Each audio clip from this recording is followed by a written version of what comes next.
Well, welcome to Derp with Kurp. I'm Kurp. What an amazing derp I have today because actually I got too much. I've jam-packed it with too much derp. So I'm going to do my best to get through it, you know. Um, we don't even have time for me to even explain why I don't have time. I'll put it to you that way. So let me bring in my guests right now. Mark, load them right up here. First, we got returning champion Ben Avery. Returning. Why is it blocking your name out? Hold on. What is this? Hold on, dude. Sorry. It's okay. This nonsense. Listen, I don't know how to run the show. Everybody calm down. Okay. Oh, all right. All right. And I got the dude from Gnostic Informant. Neil, it's not Sendak, it's Sendlak. Yep. Sendlak. Sendlak.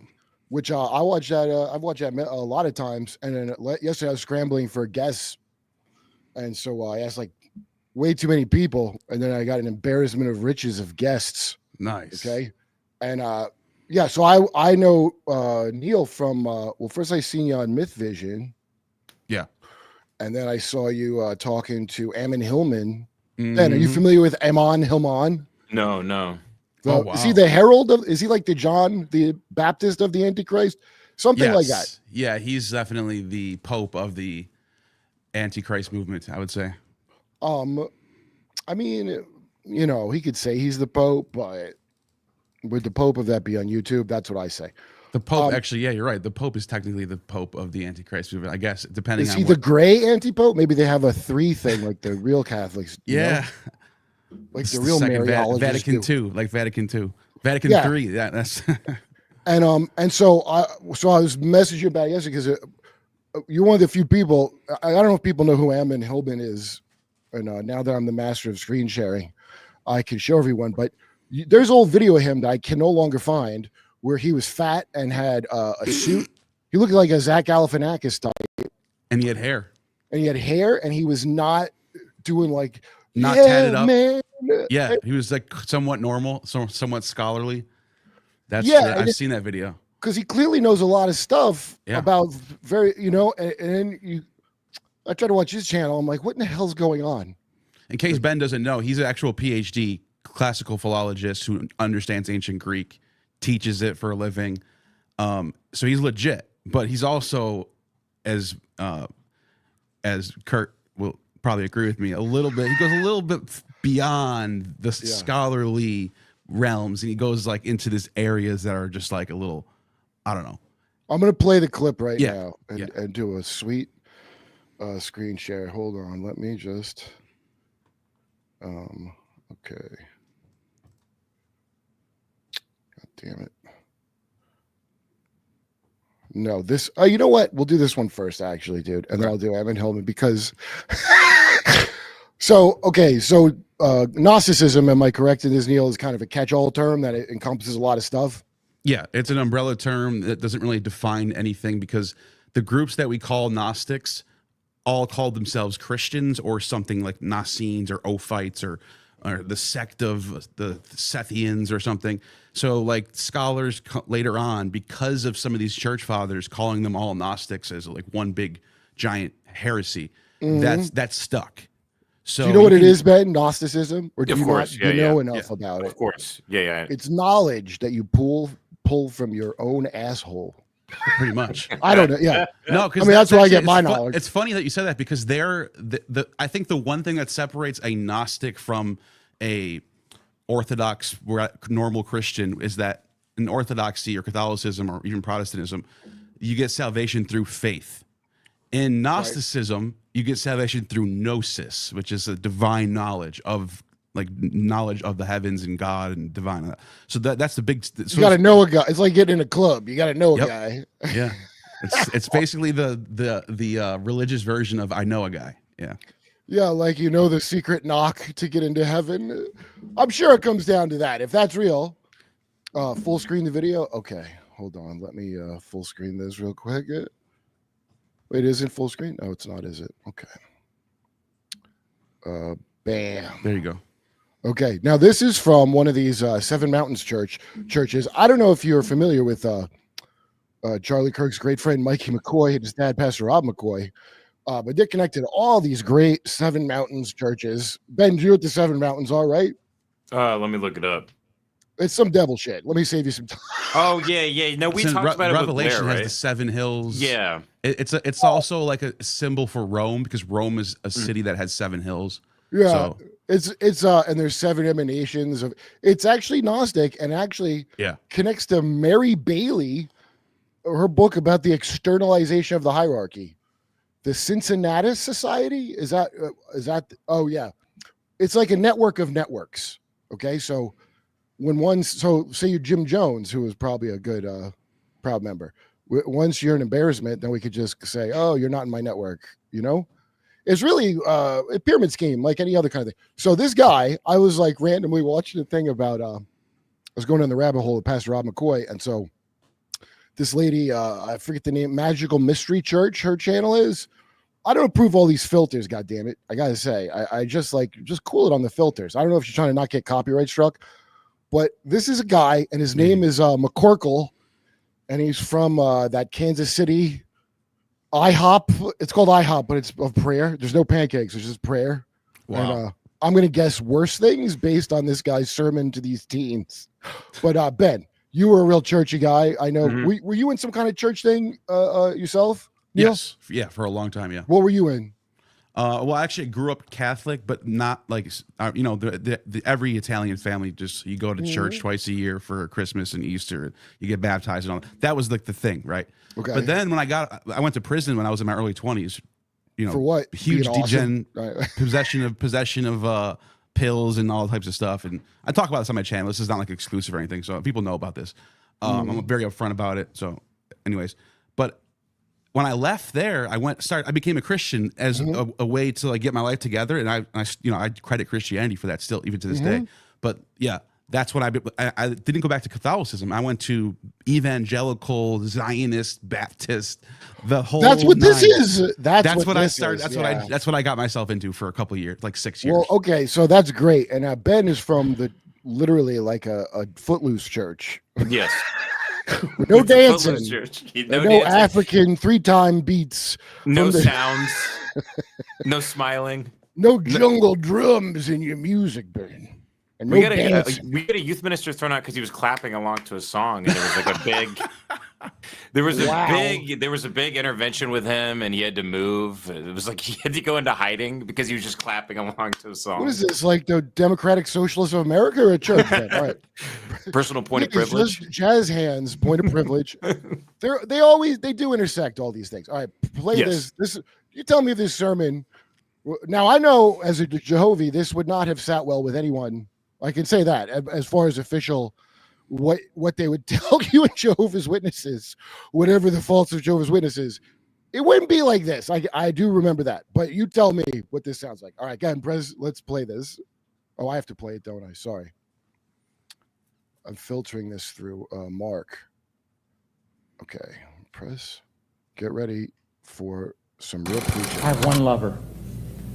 Listen, I have one lover. Okay. Your hand? What? I'll tell you a quick story. Can I tell you a quick story? Listen to this. Listen. 3 months ago, I was in Evansville, Indiana. 4:30 in the morning, I get woken up by Jesus. He wakes me up. He's right in my face. He says, "Hey." I'm like, ah. I couldn't go back to sleep. He just wanted to love on me. For 2 hours, hot tears ran down my face as Jesus just loved all over me. For 2 hours. It's a Sunday morning and I got to preach. Wow. 2 services at this church I'm going to. She wasn't with me, and I'm in the hotel room. Holy Spirit's all over me. Now watch this. For 2 hours, from 4:30 to 6:30, 4:30, 5:30, 2 hours. I'm just laying there. Holy Spirit's all over me, giving me revelation, giving me insight, giving me illustrations, giving me truths to God's word I'd never seen. It's like, oh my gosh. And I'm just crying. It's just beautiful. After 2 hours, here's what he says. You're going to start to live and experience more results with less effort. Go on. Yeah. If you stay in a posture as a lover. What? I was not expecting that. What? What were you expecting? Was it that? Because I wasn't when I saw it. The posture couldn't get more clear than that. So Jesus had him on his back with full eye contact, like that South African prison. Oh my God! This is an Almond Hillman church right here. I mean, the man McCorkle, the man's name is. All right, where this it gets better. I'm trying. It's through me just being a lover. It's what he does through me. It's incredible, right? Just assume a passive receiving position. You can't do that. Okay. I went to church that morning. I saw the pastor. His name's Chet. I said, Chet, I know how I'm going to open the service today. He goes, yeah? I go, yeah. I said, he's not with me, and I'm at the hotel room. At 4:30 in the morning, someone came into my room, and I'm just going to be honest, I had an affair. And he's looking at me. I go, yeah, I made love to Jesus, man, for 2 hours. And he goes, yeah, I wouldn't open with that. What the? Kurt, I got something for you on this. Okay. I got a source for you. If you want, I can pull it up right now. I have it ready. Please do. So where's Chet now for this sermon? I think he said don't do the sermon was what Chet's feelings were on the Jesus broke in my room and made love to me all night. That's, tell the kids. That's wild. But you know what's funny is that there are actual early, I'm talking like late first century, early second century Christians on record that are being counted as Gnostics or heretics by the church fathers. In this particular source, it's St. Epiphanius, who's writing in the 4th century. And he tells us about these Christians called Ophites, Borborites, and Nicolaitans, and the other one is Simonians. I actually have the source if you want to press it on the bottom. I can show you what he says. And this is going to blow up some people's minds. If you watch my channel, you already know about this, though. But I'll show you. I asked you about the Ophites because I heard all kinds of crazy crap about the Ophites. Yeah, can you add my screen? Can you add my screen? Probably. Hold on. On the bottom? Yeah. Wait. Hold on. Let me add someone else's. Nice. Oh, there we go. Up. Okay, cool. Okay, so I have it listed as Hillman examples. I don't know how to know else to call it. So hey man, that's how he talks. Hey Neil, so if these aren't Gnostics, if this was just a catch-all term, Molly. would these? Oh, sorry, Kurt. Go ahead. No. I just say hi to Miley. Molly Scott Brown. Hi, Molly. Hi, Molly. Finish your question because we go ahead. Well, no. So I'm wondering. So like, these people's texts, were they still destroyed the way the Gnostics were? Were they still killed by Constantine? Were they rounded up? But these guys weren't Christians. They were just called Gnostics as a catch-all term. As like these are they believed in Jesus. Adversarial groups. They believed in Christ. Templars or Ophites. They called themselves Christians, but they had a completely different belief system than your average Orthodox. Like you're gonna see right here. This is a perfect example. This is Epiphanius, who's writing during he's actually writing during the, I think right after or during the reign of Constantine, 4th century bishop, and he's writing against a group called the Simonians, and they're named after Simon Magus, so that's why it's called Simonians. And he says that he, talking about Simon, instituted mysteries of shamefulness and bodily emissions. That word, bodily ruseos, used for jizz, literally. Yeah, no, I know. So that I get it. Yeah, so that Jesus broke in my house at 4:30 a.m. and it's gonna get crazier. Watch. Blew a load of Holy Spirit all over me. I told the pastor. It's gonna get even crazy. Jesus is involved here. Watch this. According to these Christians, this is not orthodoxy. I'm not blaming the church for this or anything. That's what Ammon would do, but I'm not going that far. It says, of men indeed through the outflow, of women through collection of their menstrual blood. So they're doing all kinds of weird. That's just what is it? What is Aleister Crowley fucking? Yes, Crowley gets his ideas from this stuff. Crowley actually tells us this, that he gets his ideas from these Gnostics. Yeah, Ophites are. Have you ever heard this about Ophites? Okay, and I because this is detail of people who are currently Ophite priests that bind themselves in snakeskin until it like impregnates into their flesh. Have you ever heard of such a thing? Yeah. Oh God, it's in these sources that I'm showing. They think that Christ was the serpent on the rod that Moses held up, so that when he was on the cross, it was basically Moses's serpent rod from Leviticus. Right. So it says, and John's gospel even says this, as Moses lifted up the serpent, so much the Son of Man be lifted up. That's in John. So there is so these Gnostics do have some Bible verses to back up what they're saying. It's just obviously they go. This is I just they go to I just remember. Here's where I think the Orthodox, the Orthodox original church. If I had to guess where the problem was, the bottleneck on communication, if you will, was the drinking jizz and menstrual blood. I imagine yes, people are, hey, where's this coming from? In charge. yes, Yeah. That by the was way, that was a big difference, I think. Molly Skye Brown is one of the Epstein whistleblowers who has crazy information that gets suppressed.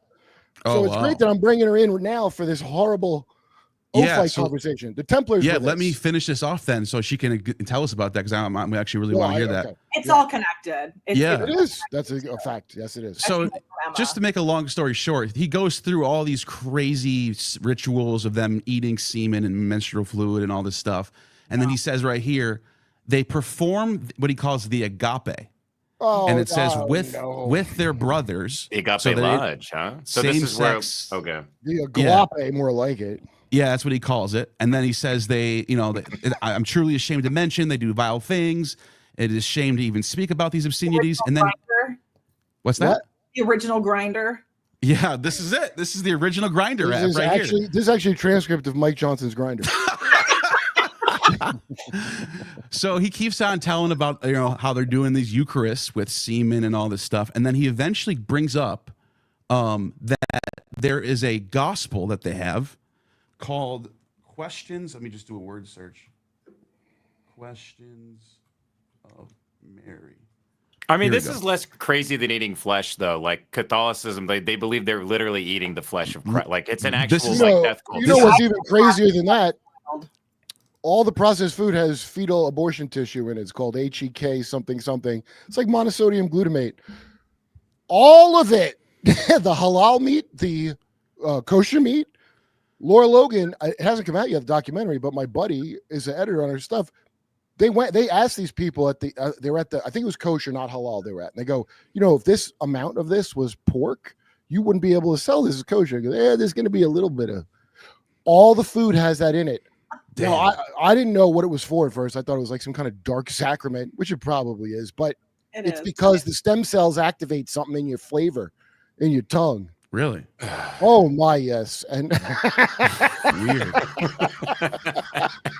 So we're all cannibals. Speaking about cannibals, this is why nothing gets done on Earth. We're just weirdos. Yeah. Speaking about cannibals, listen to what he says here. He talks about a gospel. He calls it a lost gospel called Questions of Mary. That's the name of it. Oh, no. And he says, in this gospel, Jesus takes Mary Magdalene up on a mountain, has intercourse with her, gives her a mission. I'm trying to not get you demonetized. Neil, are you sure this isn't just a different version of the Gospel of Mary? That they maybe had another version floating around where this happened at the time? Doubt. Of her gospels. It's possible. All we know is we lost this. This is the only source we have for this right here. So we have no idea what the original one looked like. We're just going through Epiphanius's version. Does anybody read this? Like, I have to imagine there were people when look, like I said, I was in Jehovah's Witnesses, which, as Blair White informed last time Ben was here, was invented by Rosicrucian left-hand path warlocks. And I would have known that there's something up with this if I was sitting in church and they were like, "Oh, by the way, I got to have emissions in you." Like, how's that not going on somebody? And he literally even says, "This you must do so that you may live." Oh, and then she's like, "I can't do this." He's like, "Oh, you have no faith. Where's your faith at? How come you don't drink a gun?" Yeah, and then the last thing he says, he goes, "Unless you eat my flesh and drink my blood." All right. And it's like, dude, that's literally their Eucharist is literally the emission of instead of actually blood and flesh, it's actually that type of blood. You know, it's what I mean? all that Phoenician crap, and that's what Epstein's that Phoenician bathhouse on the island. Now, me and Duncan Trussell have a show on Your Mom's House coming out called Mystery Boys, where we really solve these mysteries. And Duncan blew my mind. He said, "Hey, maybe Epstein was just a huge Ellen fan, and he recreated the exact set of Ellen." And it blew my fucking mind, dude. I never thought that was Molly. To your knowledge, she's the real Epstein behind Epstein. Did Epstein, was that Phoenician Bathhouse Justice a huge Ellen fan by any chance? I mean, I don't want to get sued for confirming this. Okay. Yeah, no, don't. Ellen's very litigious and worse things. It's just a wild cult that's been going on since the dawn of time. I mean, when you said you would, you'd sit in church, if you heard anything like this, it would send off triggers. I was being sexually abused as a child. I was being stalked and abused from the ages of 6 to 9, and then viciously attacked. Outside your own family or family? Outside my family. Yeah, it was a neighbor. It was a friend's dad, and no one believed me. No one really could see him. He would watch me in the window a lot. He was ex-military, and he got off on it. Yes. Oh my God. Yeah. Right. So I would go to church, and I remember hearing the Our Father, and that they would say, "Forgive trespassers." And I mean, that's what woke me up in 2nd, 3rd grade. I'm like, why are we forgiving trespassers? Like, why doesn't even make. They didn't mean into a child's window. They meant like, a faux pas here and there. The original Gnostic verses are forgive our debts, as in karmic and monetary, because that's what actually matters. Why would I forgive right. Yes, of course. That's a great That's point. the word they use too. The word for debt. Yeah. Yeah, it's a very legalistic cult, and it's like almost two-dimensional how legal it is. Yes. And so, now when I hear things like that dude Crunchy Black from 3-6 Mafia, he's like, yeah, I gave souls to Satan. That's how I don't go to hell. Like he met the devil. He said, he's a real Ammon Hillman, this guy. And he goes, yeah, like it's cool though, because I signed other souls to Satan, then like I'm good. I'm like, do you think that will work? Look, if you believe in that lore, do you think that you are canon on that? Can I see his pay stubs? You ever heard that song by Jay-Z, The Evils? It's not from the Black Album. He does it. He's just straight up, I don't pray to God, I pray to God-y. And he's just like, Gotti talks about like giving his soul to the Illuminati and all this stuff. It's in the song. He marketed that. You could find interviews of people that worked for him. I think Jonathan Hay just did Sean Atwood, and I think I know the grocery store he was talking about. By the way, the one I just saw Sean Atwood, because he was in Hollywood, not far from where I used to live, and Johnny Depp's nephew, Billy something, who looks like a real dirtbag. He said there was music. These two rappers and Jonathan and this other guy. They go in a supermarket. They walk in the back past like the kitchen where they do like the hot kind of foods, into the meat locker. The elevator took them down into like a classy casino/strip club. Oh my! They sit in a room. All these girls come in. You pick out the girl you like, and then so this guy Jonathan Hay, he sounds exactly like Brian Redband, which is hysterical, by the way. Like if Redband was like. If Redband was stuffing his coat to look fatter and had a beard, but he goes, so I'm talking like, what's your Instagram? My Instagram, because he's like, he doesn't, and then he realized like, oh, these are like slaves because they're always moving him in and out. Yeah. Right in Hollywood. Yeah. Johnny Depp's nephew. Johnny Depp, the best guy ever, who hung out with that other awesome guy. Oh yeah, the vampire dude. He's on the up and up. Well, a lot of these vampires. Have you ever heard this, Neil? Because that snakeskin thing is so creepy. There's vampire, like especially around Arizona, these people that think they're vampires, and it goes back to Sodom and Gomorrah. In Solomon's Temple again, yeah. Is that what that is? That's what that means? And Freemasonry also. It's all Solomon's Temple. So they're trying to bypass Jesus and just go straight to the magic that God decreed on Solomon.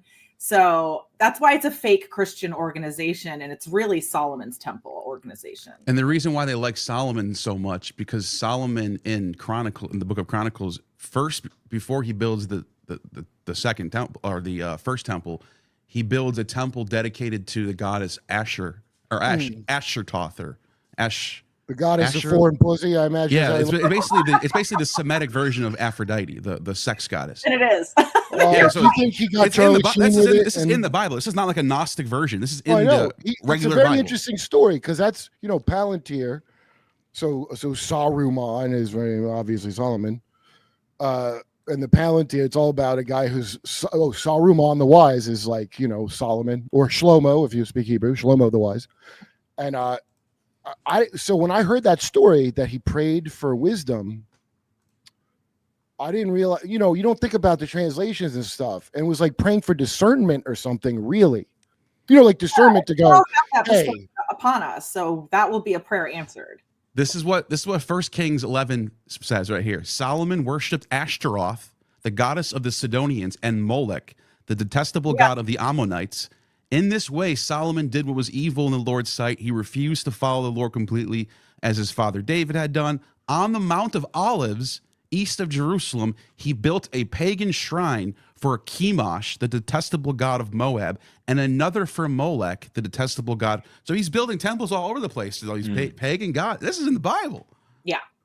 Yeah, it's the So now you know why they like Solomon so much. Yes. well, because those Bible stories, in Moby Dick when Captain Ahab, he's named Ahab, and they're like, that's a Bible name. He's like, but was that like a bad guy? in the Bible?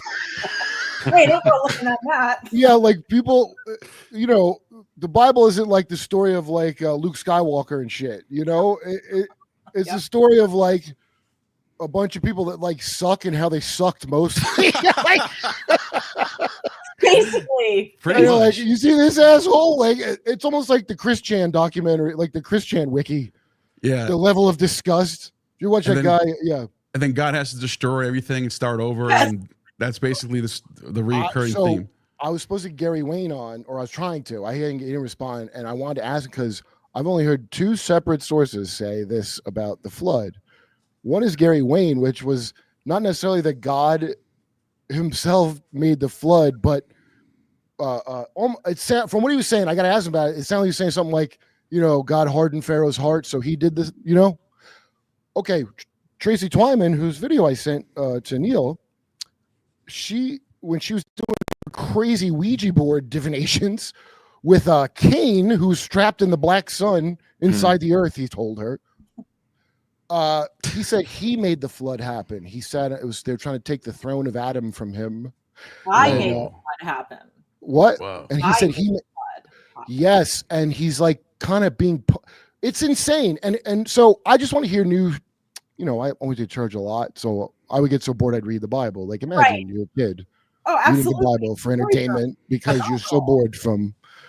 And so I read it a lot. So any new story, I want to hear it automatically, Sure. Yeah. And then I got to filter it, and then Or I want to get to the bottom of this. It's so wild. We're a bunch of humans trying to understand things over generations and decades, and then we're reading past generational books, and it's a chariot in the sky, and we're like, how are we translating this? Yeah. Or Greek or Aramaic, and it's the city of Babylon with all of our voices trying to get down to just what does this fucking mean? Yeah, it reminds me of that Babylon tower. Well, it's 1:30 on the dot, which means I want to go right to Molly because I want to. Okay, so you have a different, because I've seen you're in New York Post and a bunch when all the Epstein whistleblowers, were coming out and things. You were part of that, and I always wondered because there's people you heard from, but then you didn't hear from them a lot more after that. Yeah. So that always makes me very curious. Why that would be. Yeah, because there's supposed to be thousands of victims, and we heard from like 5. Right, and Nick Bryant was on Jimmy Dore show, and he was talking about how there's a lot of. See, they wanted to push it like Epstein only had victims that were above the age of 14. Yes. So if you were under that age and got victimized, you didn't get none of that money, right? No. They're trying to sanitize it as much as they can so that just a little bit enough gets out so that you don't dig deep enough to get into organ harvesting, wars, medical testing, adrenochrome, all the things. It's all. And then, so we just have this 17-year-old honeypot cover story. That's probably what all the blacked out pages in the Epstein files. Yes. Yeah. No, that dark shit. Surely there's nothing more there when they hand people with entire pages blacked out. Just blacked out. It's like when I get my residual checks and it's like 350-cent checks. I'm like, there's got to be a better way than this, guys. I have to go. The stamp alone is so stupid. Just keep it.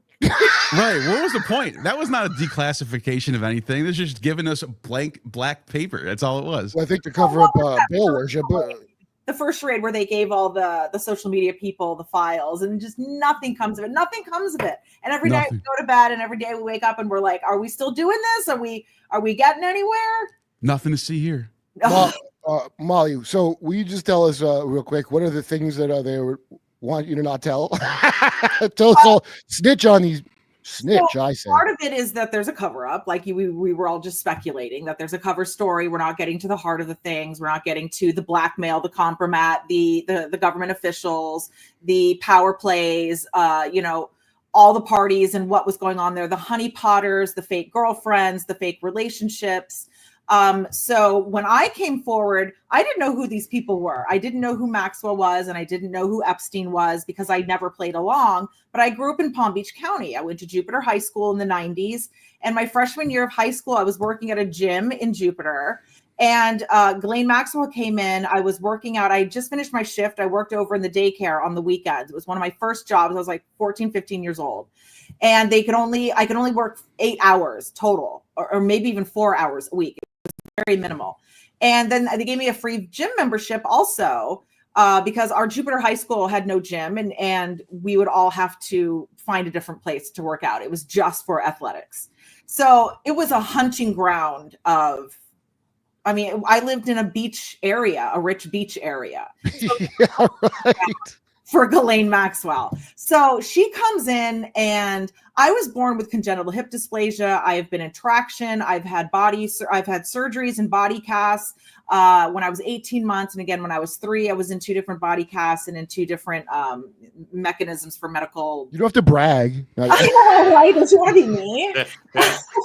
But what I'm getting at is I used to get targeted all the time for modeling and stuff like that when I'm more into the singing, and I've done some acting and stuff too. But I used to get targeted for modeling, and I wasn't able to do it. So it kind of go in one ear and out the other. So Ghislaine comes into the gym, and she comes over to me. She tells the front office there, she's like, I just want to talk to this girl real quick. So she comes over to me and she starts talking to me. And like I told you, I'm already a survivor from the age of 9, starting from when I was 6. And even before that, with just being sexualized. My dad grew up in Hollywood. My dad was born to a radio tycoon in Los Angeles. Yeah. So are you one of them Browns? Are you not like one of the Browns? Brown is my husband's name. I'm Beaton is my maiden name. Oh my God. That was not fortuitous of a name to have. Huh? I know. Well, my slogan is I can't be beaten, but that is poorly for your life. Slogan and loss, so probably I can. But now I'm a Brown and I'm unsinkable, so if you're going by last name. Not like the Cleveland Browns, the good or better ones. The unsinkable Molly Brown. I'll go with that. So she came in and she started talking to me and she said, have you ever done any modeling? And I said, yeah. And she said, oh, you have the look. And then she said, how old are you? And I said, I was 14 or 15 years old. And she goes, oh my gosh, you could easily pass for 18. And that was red flag number 1. What the hell does that even mean? What red flag? Right. I had been modeling since 2nd grade. Is that supposed to be flattery to like, hey, how they groom you and be like, you're an adult. Well, I didn't understand what the logic meant, because what modeling thing do I have to pass as an 18-year-old? Yeah, that's right. They always want you to look younger. Yeah. Right. So I didn't understand that comment in the slightest. Are you calling me a MILF lady? And then she started telling me opportunities that she could get me in with Victoria's Secret. I'm very large chested. I have since in 4th grade when I started developing, very self-conscious of it. And I 4th grade? Yeah, I was. Wait, how old is that? 10. Oh, okay. That's not so good. 11. I started developing. Like that happened. Yeah, okay. Yeah, I got made fun of a lot, especially in middle school. I had a whole. Boy, it's amazing how the difference in perspective of age, where you're like, you have huge breasts. Who would want that? It's mental going back and looking at the psychology. That's insane. It is very weird. Do you know John Holmes supposedly, I don't know where he's from, but supposedly he was relentlessly mocked for his huge. Oh, you're either mocked because it's tiny or big. This is again why. Where did you grow up? Ancient Greece? All right. Sorry. All right, go ahead, Molly. I'm sorry. This is a real derp of a show today. No, I think it's hilarious. I'm having a great time. Yeah, no, I'm glad you came, man. Thank you for coming last minute, too. All right, continue, no worries. I just got thrown into this. I know you wanted else on, and then Emma couldn't make it. And she was like, I think this would be perfect for you because I just. Yeah, Emma suggested it. Here's Morgan yesterday, and they're actually freaking airing it. And I blew his mind. I said everything I'm about to say on your show, so it's going to air tonight. Nice. Oh, wow. Yeah. The difference is I'll keep bringing it up a lot, and Piers will move on to the next thing as he does. From what I've said, he hardly commented on what he said because they had a narrative they were trying to get me to look like a troll, and I'm like, what was the narrative, and what did you say? So the narrative was, and this goes back to the cover up. So when I came out with my story, like I said, I didn't know who these people were. I ended up in 2001 getting trafficked to an Epstein, Trump, Maxwell party. It dumped out to Mar-a-Lagos. They tried to sell me to two of their clients. One was Kurt Schmidt with Campbell's Soup, and he was a heroin junkie. I met him on a yacht. On his parents' yacht. He was living in exile in the Atlantic Ocean, and they needed like a babysitter for him, basically. A citizen of Terramar.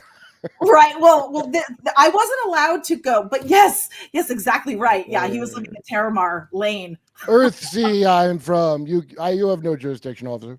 Right, exactly. You can see why they're mining the ocean for space. Oh my God. And I think the same thing with Bezos and the rockets going to space. That's just Lolita rockets and Lolita submarines and Lolita yachts, and it's not just a yacht, or it's not. In space relations, if you've read the great book by Bill Barsdad, Space Relations. It's all about space relations. Well, and that's the thing I read the other day, or I saw something that all cults, they talk about space because it's something futuristic and something we're all into, that we all give them some time. We're like, no, let's hear them out. And then like decades go by because it's always just this forefront focal point that's way off, and gives them all this time to create. Yeah, it's the final frontier. Wait. Okay, so what did you tell Piers Morgan? Okay, so I told Piers Morgan. So Virginia Giuffre had an organization called Victims Refuse Silence, and she was telling people to come forward to her, and that she was helping people speak up. And I started putting pieces together. I saw Ghislaine Maxwell in the news, and I was like, oh my God, that's that weird woman who was offering me Victoria's Secret's international modeling and telling me about massages on a plane, which I thought I was going to be massaged. That's how confused I was at first. Wow. I was like, I'm thinking, oh, they're going to massage me on planes, and I go to Victoria's Secret stuff, and I'm just like loosey-goosey on the runway. I was so innocent. None of it was registering. And she gave me her card, and I remember this ladies want to give me a massage on a plane. I don't know. I'm going. I'm like, I'm Wagyu beef, Yeah, that makes the beef better. Yeah. Right. Well, it does. Yeah, let's not go there. Talking about people again. Okay. So I came out, and then I started seeing Epstein's place. They were demolishing it because I didn't recognize Epstein. I don't know if I met him or not, but I was trafficked to his home by a recruiter of theirs. That now goes by the name Ghislaine, and her name is Lisa Villeneuve. She targeted me in a hospital. My story is really large. So in 2000, I was able to get a gig through Donna Wright, who managed the Backstreet Boys. Like I said, I was a singer. I was classically trained in high school, and I was a singing minor in college, and I wanted to go to law school. And so I was scouted by a model, a photographer at some event at my college with Lenny Kravitz. It was homecoming at UCF. And this photographer scouted me, and he was really close with Donna Wright. And he said, I can get you in connection with her. So I went over to her house and sang for her. And I'm a Disney voice. Like, I sang to kids. I was a babysitter extraordinaire. I used to perform Disney stuff. I wanted to be a Disney voice. I have a very Disney princessy type character voice. And so I went over and sang for her, and she told me, she was like, I don't know where I'll put you, but I have a lot of connections with Disney. And then she said the Backstreet Boys are having their big concert or their big show at Hard Rock Live in Orlando. And they were releasing, do you remember when they were doing their comic book with Stan Lee, and they had no, you don't remember this? Well, they completely was it around Pam Anderson times or later? This was 2000.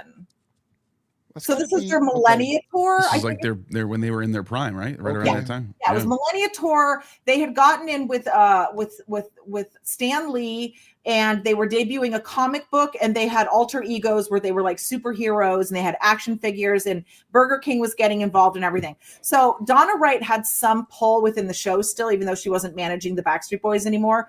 So she said, Molly, I got you in. I went by Skye at the time. I went by my middle name. And she said, I got you in as a plant. They're doing Say What karaoke at the event at Hard Rock Live when they're debuting all of this. And David Holmes from Say What Karaoke will be there. And we're going to pull you from the audience as a rabid fan that we're just pulling you randomly. and you come up and sing on stage, and we're going to test your voice against the audience, see if there's interest, and then we'll go from there. And I'm like, this is so wild, you know, just because I know acting. I used to do the show Sightings in high school. I was in the call center at the beginning, so I know about all of these manipulations and how things and how production works. So I go. That's a normal thing too, by the way. What they said you're going to do. I've been in a lot of productions. Like, if you can't get, first of all, they fake things all the time. Now, it didn't occur to me they would use it as a form of scouting people, but that's a normal thing in a lot of productions. Yeah. Okay. So I went to that. This producer guy took a liking to me, started following me, and followed me to the VIP after party event. And he was telling me he could get me singing work, because I never ended up singing. The boys ended up getting to a fight on the bus, and only 3 of them came out. 2 of them stayed on the bus. They never got in costume. They never got in character, and they came in street clothes and completely blew the entire event. It was very expensive. Wait, this is the Backstreet Boys? This was the Backstreet Boys. Yeah, they are street. You thought they weren't street, but they are. They are not street. They are not street. They are not street. They are Orlando boys. The street boys. Orlando. The pedophiles, Miami. So this was all Central Florida. They were like pooling from in Dr. Phillips High School, which isn't far from me. And like, this was the epicenter of the Lou Pearlman crap and the Johnny Wright crap and you know, Britney Spears and Justin Timberlake. And so what were their superpowers, by the way? The inability to read a contract? Be annoying, predators, don't show up, fight with each other, don't finish a tour, stuff like that. And they nailed it. Stanley cut all ties with them and were like, you guys are so immature, and like invested so much money. He was so embarrassed. Yeah. So then that all went under the rug. So that producer, so my part was scrapped because the boys, we never ended up doing the Say What Karaoke part. And so I got invited to just go to the after party, and I brought my girlfriend, and it was at Taboo, which Howie used to own in Orlando, downtown Orlando. So we go to the VIP event. This guy is there again, and he says, I want to talk to you. I want to offer you some singing work. I have an event company, and I hire Grammy award-winning artists all the time. And I'm like, I'm not a Grammy award-winning artist. I sing the national anthem, and I'm a Disney voice. And he was like, whatever, I can get you work. And then he said, I could see myself marrying you. And I was just like, oh my God, like, keep it in your Where was he from? Was he an Emirati or something? His name is Dargan Birchmore Watts Jr. I'm currently in court with him. Yeah. Whoa. And he's losing. Time's Up Legal Defense Fund is helping me fight back, and they're paying for my legal fees.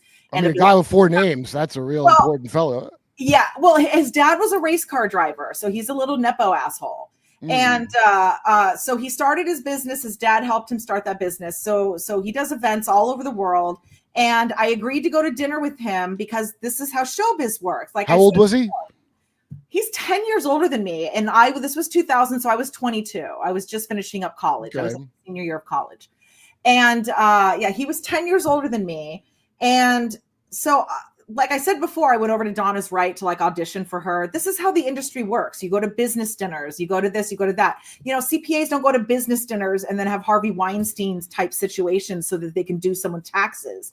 This is the entertainment industry, and it's unregulated, it's informal, and it's predatory, and it's sex for work. Yeah, right. Yachting, they call it in some circles.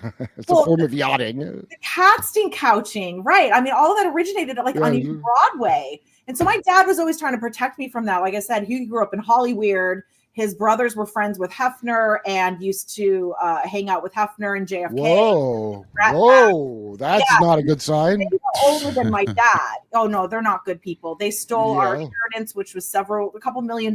My dad had to fight to get it. They took the radio stations from us because my dad was managing a radio station in Monterey. We lived in Pebble Beach at the time, and in the early 80s.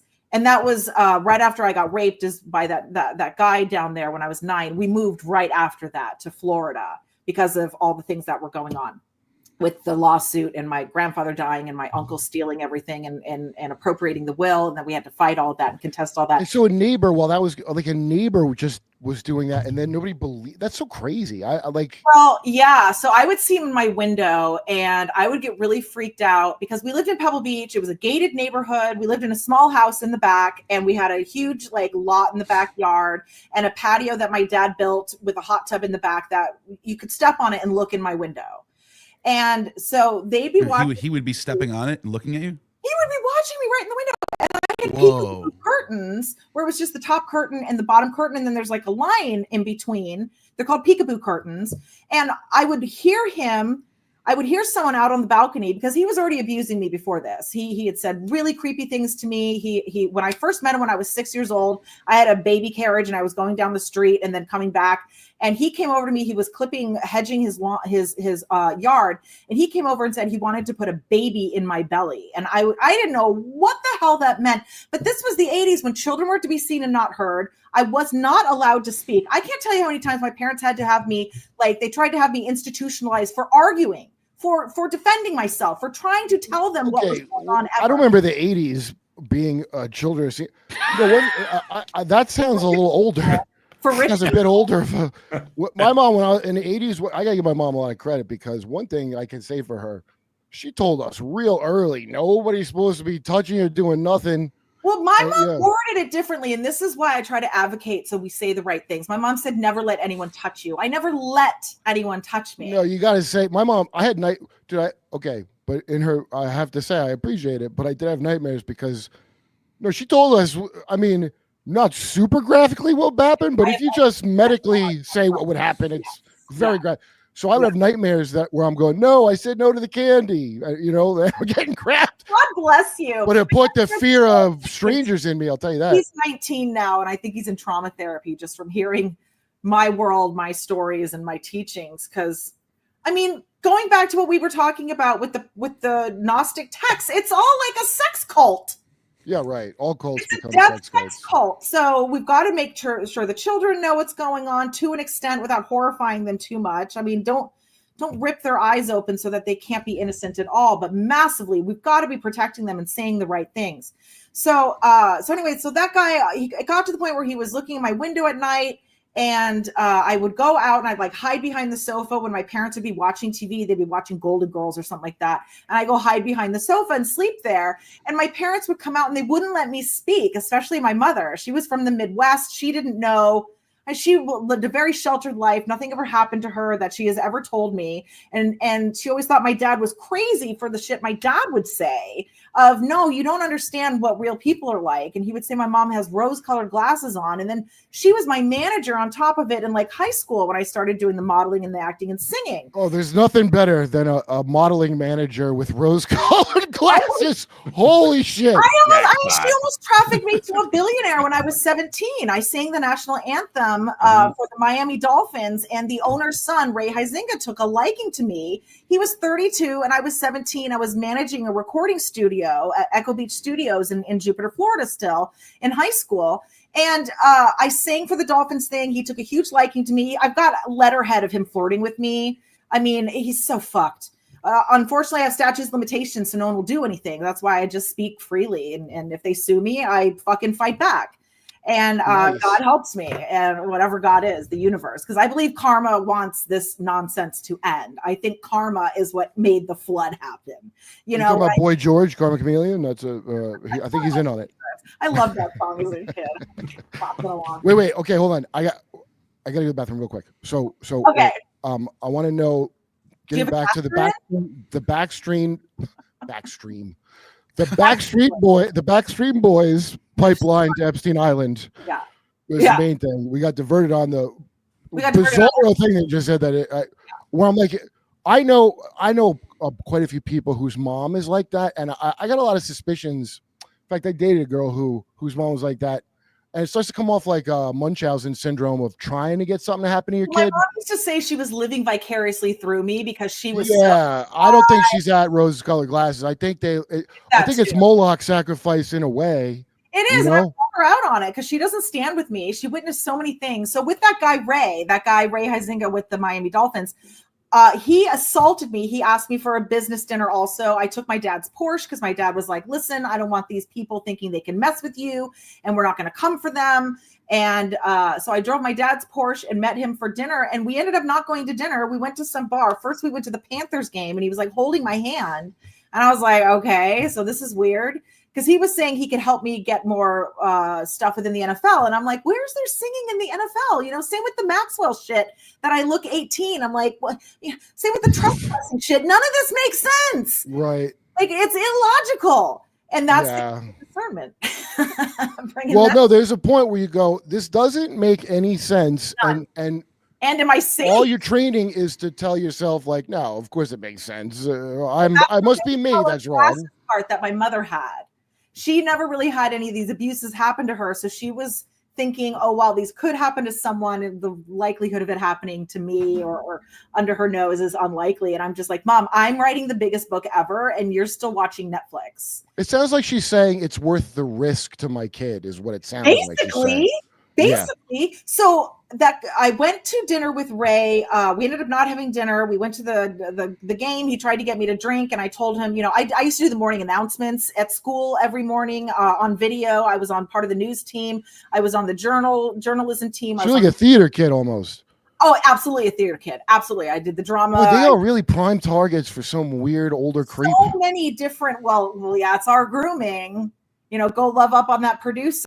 Go marry your producer friend. Go marry your scout, your handler. Yeah, and then that goes back into the honey trapping that Epstein, Maxwell, Trump, all these people are doing because there's a giant global blackmail operation. So that's what's all taking place as well. So it's happening in the entertainment industry. And then they need actors and models and stuff to be these honey trap girls as well. And then you see these fake relationships come together where agents are like, oh, I think Britney Spears and Justin Timberlake should date because that's good for us. So none of this stuff is both from the Mickey Mouse Club too. Right. So it's always good for their brand and their handlers. And then they love seeing the explosion take place because they don't care. And that's a sacrifice to Moloch again, because it's all part of Illuminati culture that's not on the up and up. So wait, so you know how Moloch, so now, and I know you know this, Neil, from a lot of scholars will be like, well, Moloch might be the type of sacrifice and not the actual deity. Sure. But I got told Moloch is Nimrod. Oh, I heard that too. The way it's described to me is that it was originally written as the type of sacrifice, but over time it became associated with its own deity in itself. Yeah. It sounds like a tax from a deity of all these gods in the polytheist thing. They all sound like Hollywood freaks. They all sound The name Molech in Hebrew is M-L-K with there's no vowels. It could just mean king. Melech means king. Yeah. Could be milk. In ancient Babylon, they had this mock king ritual that they would do. You can look this up. There's a whole Wikipedia page about it. It's a substitute king ritual where they would, if they had a bad omen, like the priest or prophet would say, oh, there was a comment that went in the wrong direction. It's a bad omen. Bad things are going to happen. What they would do was they would say the king has to abate his throne for a time period, take some random pleb or some random Joe Schmo, bring him up to become king, and then kill him. Yeah. And it was like they were sacrificing a king to the gods. It was the highest sacrifice you can give. That's very Aztec of them. Well, I was going to say it's like throwing a virgin in a volcano. I mean, these are all human sacrifice. Yeah. We still do that to this very day. That's why they brought fentanyl into the country on purpose and all the other stuff. It's still a beloved. And that might be where the word Molech comes from. Yeah. Right. There's always going to be a version of it. We have to have eyes that can see it in the discernment. And all right, I have to go take a space pee, but don't go on. I'll just miss whatever it is. I'll be right back. No way. We'll wait for you. Do do do do do do do. See, I can just sing. Yeah. Was the Backstreet Boys part of the whole Mickey Mouse Club thing too? I mean, not all of them. I can't remember who all was. I know Justin Timberlake was, but Justin Timberlake was in sync. Yeah. I don't know if Backstreet Boys, again, I wasn't. But it's weird. They all blew up around the same time in the late 90s. Like managers and pitted against each other. Right. It so was like all a weird. That benefits the management and not the kids. They're fighting. And then they're like, dude, why are we fighting? Why are we pitted against each other? And we have the same management. Again, discernment finally kicks in. And they're just using these boys to fight each other. They're under the same label. Yeah. Like they're the same manager.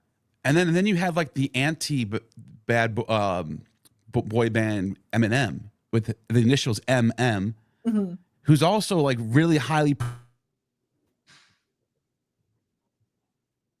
I wonder, like, by the way, Ben, are you wearing that shirt on purpose because of the Mickey Mouse thing? That's what I was going to say. That would have been weird.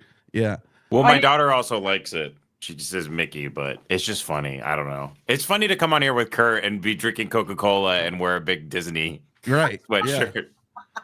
But the Mickey Mouse It thing, sucks that word open an moose, actual hatch to space.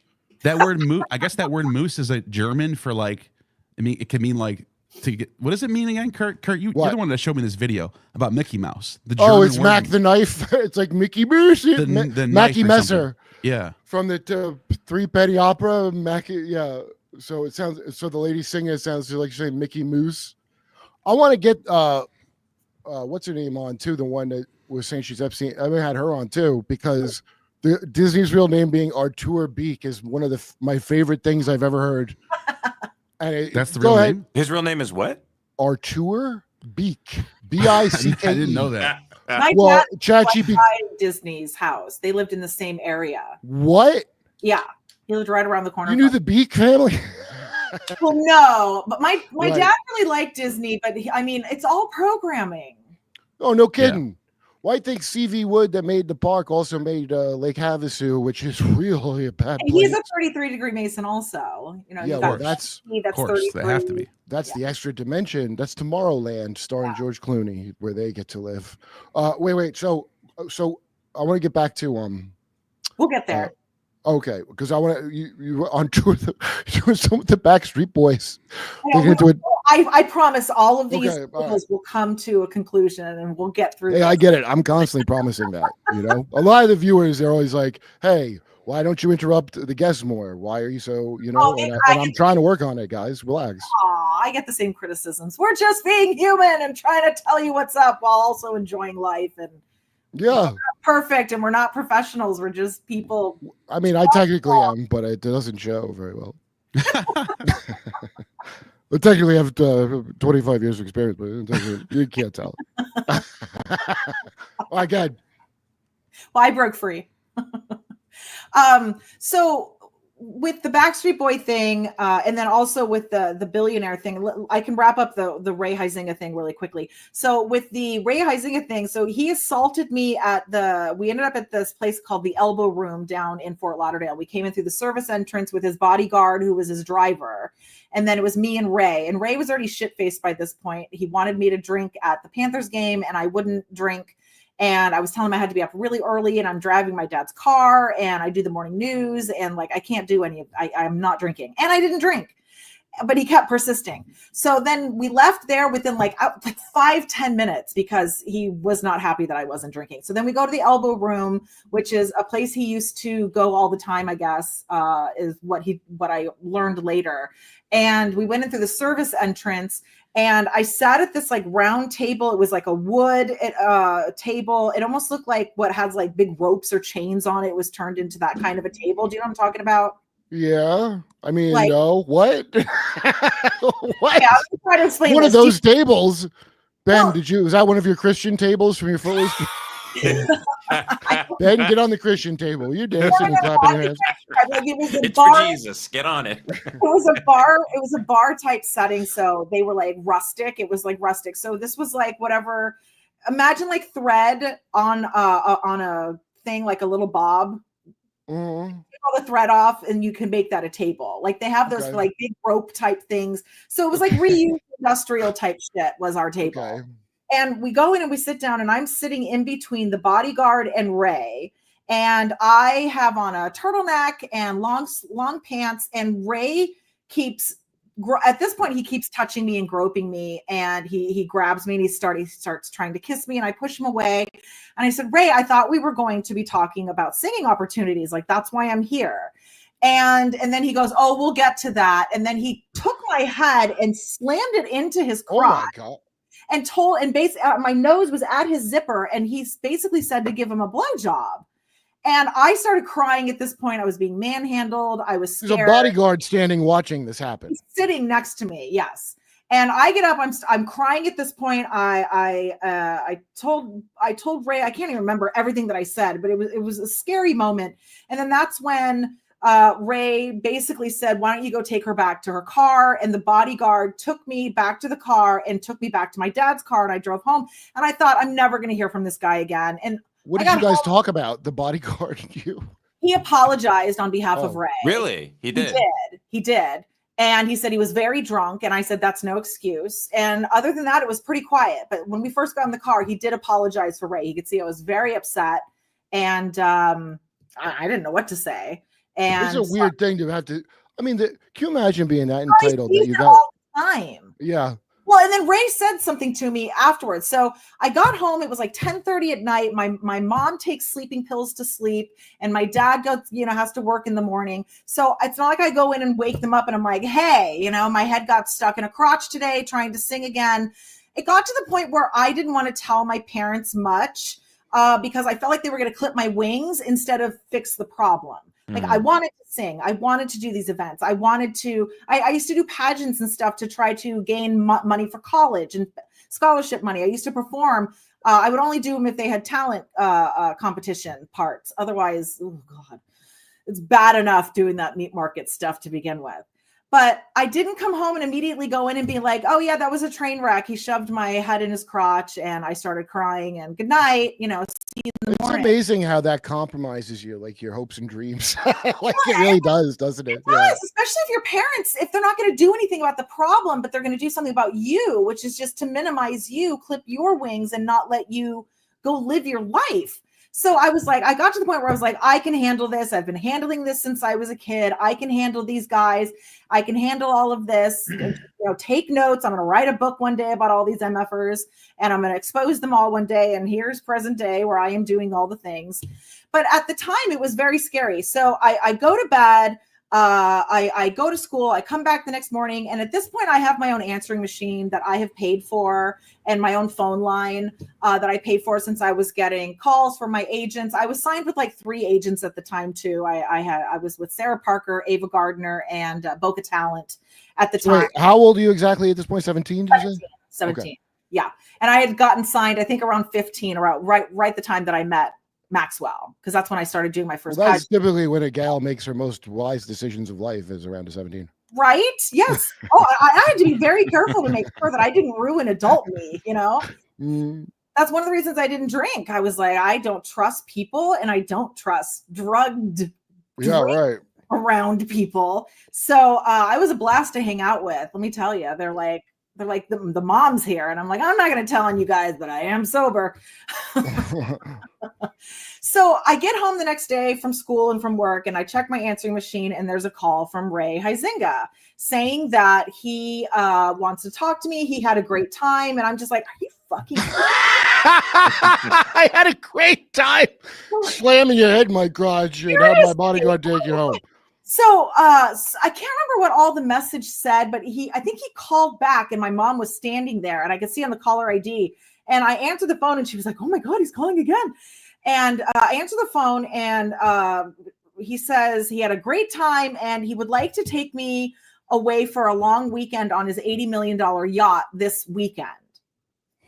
And I'm like, oh my God, there's no fucking way in hell that I want to do this. Like, it's terrifying. And then I'm confronted with, do I say anything to my mom? And so my mom goes, oh my God, Molly, go have a great time. Oh no. You're so lucky. She starts throwing my modeling bathing suits into a bag. And how old was your mom when she got married? A year younger than my dad, like 21. Oh, okay. So I imagine she's hoping to marry you off to a rich guy is what this is about. Right. Yes. Which is the Gazinga family, that's the catchphrase from Big Bang Theory. So you could do a lot worse. That's the Old Testament too. Gazinga. I don't know what. Gosh, you're funny. Ray Bazinga. It was Ray Bazinga, was it? I believe the Bazinga bloodline carries a lot of water in this town, Mizzy. I got to tell you something funny though. But they only watch Young Sheldon, Kurt. Oh. The guy from South Park who voiced, oh my God, I can't remember the one where the Cartman gets him to eat his parents that are chili. Oh, Scott Tenorman? Scott Tenorman, yeah. Yes. He gave me the brilliant idea of buying these predators' names. So now I own their website names. You can go to it and it tells all the truth of these people. So Dargan Birchmore Watts Jr., if you go to that.com, rayhuizinga.com, it has all their truth on there and evidence and the whole story and everything. So thank you, Scott Tenorman, and sorry you ate your parents. So love that guy. Love what he does, because he did that to the president of the NRA, and the guy has not been happy about it, but it's completely legal. So I'm always like, yeah, I love finding. Wait, what? Wait. Who did what to NRA? Scott Tenorman, the fictional character? What? The guy who voiced him is like an advocate now on Twitter. Really? On Instagram, yes. And he is. You're doing like how I do, where I call people by their character. Yeah, I can't remember. Scott something. I can't remember what his real name is. Scott Tenorman. Well, I'm armed, by the way. I live in Texas, and anybody thinks you should be disarmed, you don't know what you're talking about. And I used to think you should be disarmed. I had to learn to shoot a gun after getting all this. I had to learn. I used to pass out around guns. I don't know if it was a pass out. They're arresting English people for their tweets right now. Do you know why? Because they got sporks.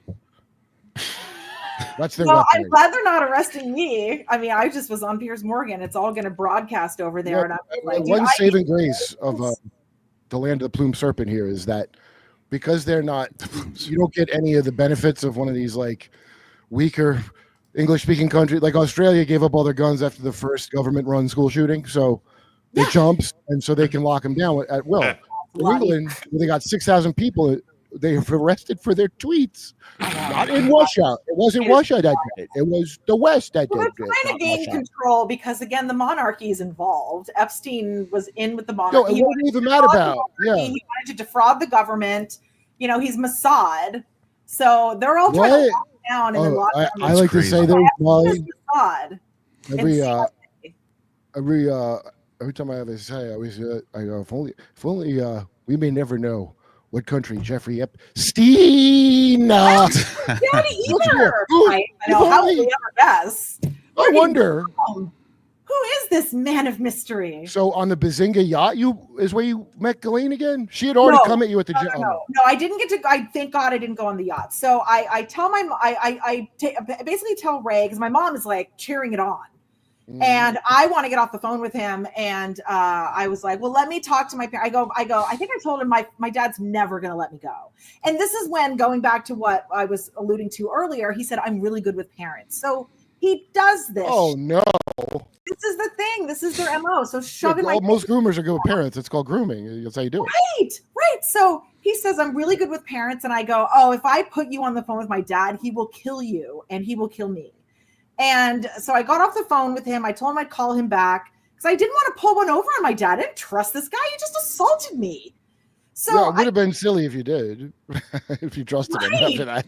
Oh my maybe God. This time he'll be cool. A lot of people say yes. That's the whole point. That's my whole story is I said no. And nobody wants to hear my story. And I'm like, dude, I got a bunch of intel. Well, I said no. Well, they don't want to hear your intel.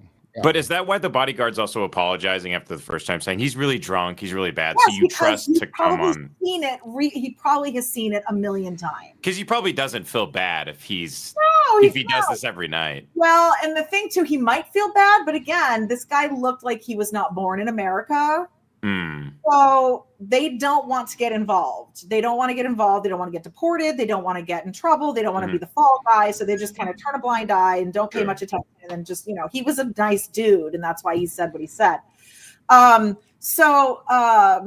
was I at this point? Okay. So I get off the phone with him and I go over to because my mom goes, your father's never going to let you go. And I'm like, praise Jesus. Thank God he's not going to let me go. So I go out and I talk to my dad and I said, hey, Ray is calling. He wants to take me out on his $80 million yacht for a long weekend. And first of all, before I went out there, I was on the phone with Ray and my mom goes, what are you guys going to be doing? And I was like, oh, good question. Let me ask. Let's get some info. So he goes, oh, we're going to get massages and scuba dive. And my mom goes, well, you're not certified to scuba dive. And he goes, oh, well, we'll And I was like, okay, so we're snorkeling and massages for 3 days on a yacht in the Intercoastal.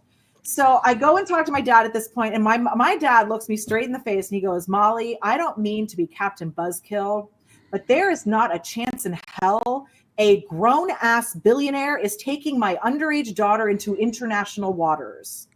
And sounds like common sense. Said, Daddy, beautifully said, Daddy. And that is when he explained to me elite human trafficking. He said, Molly, they could take you to another country.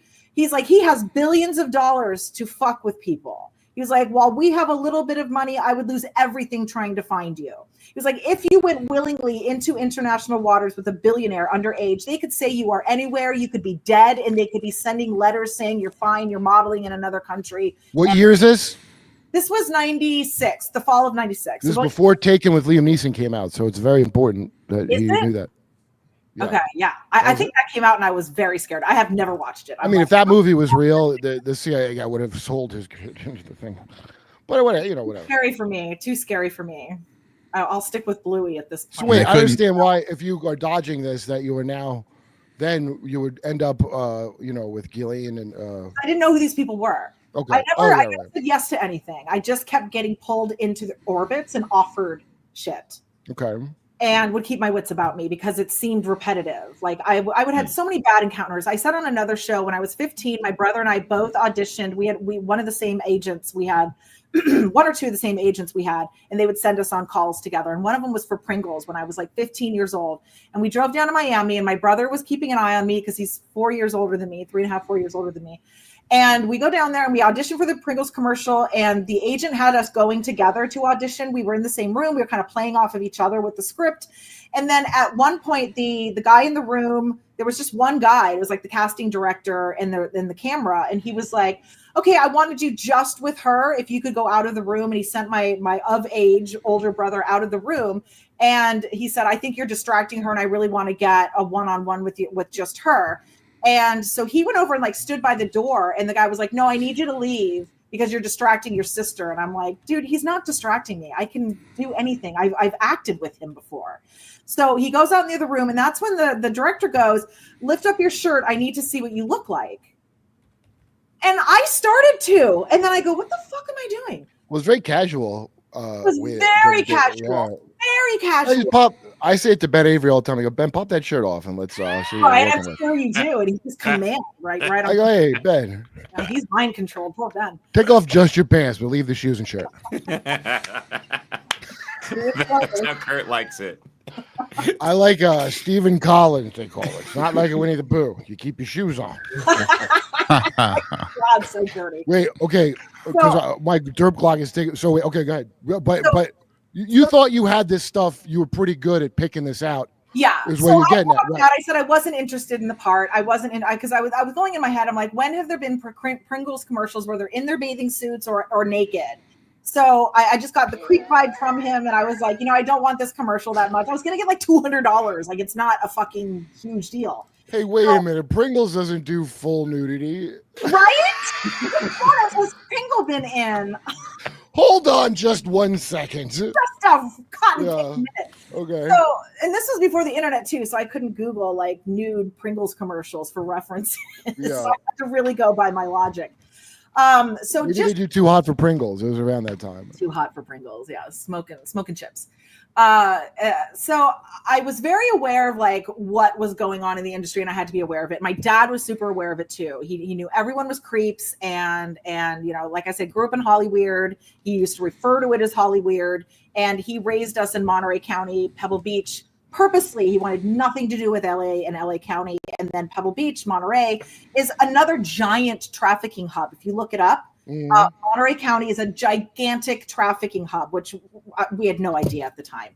And I was heavily targeted living in Pebble Beach. And then when we moved to Palm Beach, I was targeted there as well. So my dad says, I don't want to be Captain Buzzkill. We had our own boat. So he was like, we'll just take our boat out for the whole weekend. It's not an $80 million yacht, but he said, we'll go wherever you want to go for the whole weekend. We'll do whatever you want to do to make it up to me. And I was very, very grateful for that. To make it up to you for not being trafficked? I was very grateful to not being trafficked. Thank you, Dad. And so then later with the Backstreet Boy thing, and this is where I'm getting at with these business dinners that the industry expects you to go on and doesn't say, hey, don't do this. This is not acceptable. This is not what you should be doing. And it's not like any other job where you go on these business dinners. And if you do, you're meeting the boss. And I don't think you're sleeping together when you're finding out you're getting, a job as a manager somewhere. So just very naive. And I was always thinking, very naive since I was a child. I always thought if people are bad people, then they've been caught. Then people know. Oh, yes. I was very innocent. I mean, that's not even Bible night. I mean, I don't even know what kind of naive that is, but that's I'm crazy. Catholic, so we cherry pick that bitch. Oh, okay. So, Yeah, it's all cherry picked and no. I mean, that's like beyond Mormon, not polyamory. I went to Catholic school. First, I went to Montessori school, and they were the ones who were actually teaching about stranger danger, molestation, all this stuff. And then I went to Catholic school at the Carmel Mission, which was built in like the 1700s. It's old and creepy, and it's a concentration camp for American Indians, Native Americans. And there's a mass grave under a giant cross in the back of 2,000 indigenous people that they murdered. Yeah, right. So they were not going to be briefing me on real history. It's charged with powerful magic. Right. So they were worried about all the rituals I was having to learn instead of teaching stranger danger and stuff like that. So I wasn't getting that education from 2nd to 3rd and 4th grade. I was in Catholic school and then again in 8th grade. So going back and forth, I was not getting consistent teachings of how to be aware of the real world and what we should be looking at. And then, in Catholic, we don't reference the Old Testament. It's all the gospel. It's all the gospel, which is all the good news. That's all the good stuff, right? I mean, I think I guess not in the gospel, right? I mean, the Paul parts, I think okay, go ahead. So, okay, go ahead. And cherry picked, Well, Disney's not bad, right? Disney's surely a family thing, and the Backstreet Boys are a boy band. It's right, exactly. Which the Backstreet Boys is just peddling sex to tweens. Yeah. Well, what do you think? Little girls put those bands together? It's old guys who get what little girls like. Exactly. Then pit against each other. So I go out to dinner with this guy, Dargan. We ended up not going to dinner. He picked me up at my house and we drove over I had just moved to Orlando area at this time. I'd gone to Florida State for a bit first. And then my parents got divorced and I wanted to be closer to my mom. So I moved down to Orlando and went to UCF. And so I didn't know the area very well. He picked me up and drove me over to like a downtown area of Orlando. And it was like this historical area with like the cobblestone streets and old houses. And we pulled up to this house, which I thought maybe it was a restaurant or like a tea room or something. And we pull up in front of the house. We're like parallel with the house. And I'm like, where are we? And he goes, we're at my house. I have to stop and do some business really quick. Shouldn't take more than 20 minutes. And he hasn't mentioned this on the entire ride over. So I go, okay, well, I'll wait in the car. I'm handicapped. Like, I'm not going to get up and go walk around to multiple places. I could hurt myself. I dislocate my knees. I have EDS. I've slipped everything and I'm fragile. It's like I said, one of the reasons I didn't persistently pursue modeling. And so he turns the car off and he goes, you can wait inside. You can wait in my office. And I'm like, okay. So this is early September, the end of August, very early September in Florida. It's still hot as balls. So I'm not waiting in the car. So I go and follow him up to the house. He has no banister, but very steep steps. And he has to help me up into his house. And we get into his house. I immediately enter the door. He tries to offer me a drink. He tries to offer me a glass of wine. And I'm like, I go, no, thank you. I was like, why are we even here? I've never agreed to come here. And he was like, I just need to take care of some business real quick and then we'll get going. And I was have like, a glass of business wine. Well, that's exactly what he was hoping for. Business wine. This is how you do business. Have a glass of wine. Well, it is. If you listen to the other girls, they end up getting drugged and raped. I was pinned down and raped instead. He did. He ended up luring me to his room. So I go and I'm like, all right, I'll hang out by it's probably less pleasant for him though if he has to do it without drugging someone. I bet that's more of a hassle at least for him. Oh, absolutely. I was fighting him. I was lucid. It ended very quickly, which I'm sure if I was drugged, it'd be a nice weekender or at least a whole day thing. Yeah, a guy who's into that doesn't want to deal with somebody, conscious. So it couldn't have been there. So either for blackmail or to sell on the internet. So he turned on and off his computer around it. So let me walk you through this. So I'm in the house, I'm in the living room, and I'm like, I'll just wait out here. And he goes, no, you can come wait in my office. So we start going around a corner and he opens up this room. And there's this giant bed in his room, which he had told me about on the phone when we were talking. He said that he had acquired a bed that an actual king owned and that he had spent like $20,000 on it. And I was like, good for you. I don't fucking care. How about your furniture? I need to sing. I need to bring in an income. I'm graduating this year. So I'm like, okay, round of applause for your thrifting. And so he opens the door and I see the giant bed there and I just froze in the doorway. It was a small little room and I froze in the doorway and I said, this is so unacceptable. I said, I was hurt when I was a child. I was sexually abused when I was a child. And I said, this is bringing back really scary memories of that. And he goes, you can trust me. I'm not going to hurt you. And I go, famous fat last words. So he goes into the room. I'm still standing in the doorway. And he was like, look at the bed. Come in closer. Look at the bed. It was very intricate, like hand carved. It had like draperies all around it and stuff. It was very ornate. And I was like, I can see it fine from here. I'm not blind. And so he goes over and makes a beeline at the foot of the bed. And there's pictures of it now because he's since we've been in this lawsuit together, he's now sold this house. He's had it for over 20 years now. And he posted pictures online, and the setup is the same. The desk looks the same. Everything that I've said is exactly the same. So it only fucked him worse to post those pictures. But at the foot of the bed is a desk. And at the foot of the bed, he had a laptop or some sort of a computer, and he turned it on and then brought me into the room and he said, come in the room. I want you to see the bed. So I finally come in and I'm like looking at it. And he goes, have a seat. He goes, I know you're handicapped. It's an orthopedic mattress. And I'm like, I'm not going to keep arguing with this guy. I assume that everything's on the up and up. If he were a rapist, he'd be in prison. People would speak out. Again, my naivete and thinking the best of people. That's the rose-colored glasses, I inherited from my mother, unfortunately. And just willfully ignorant, which I am no longer.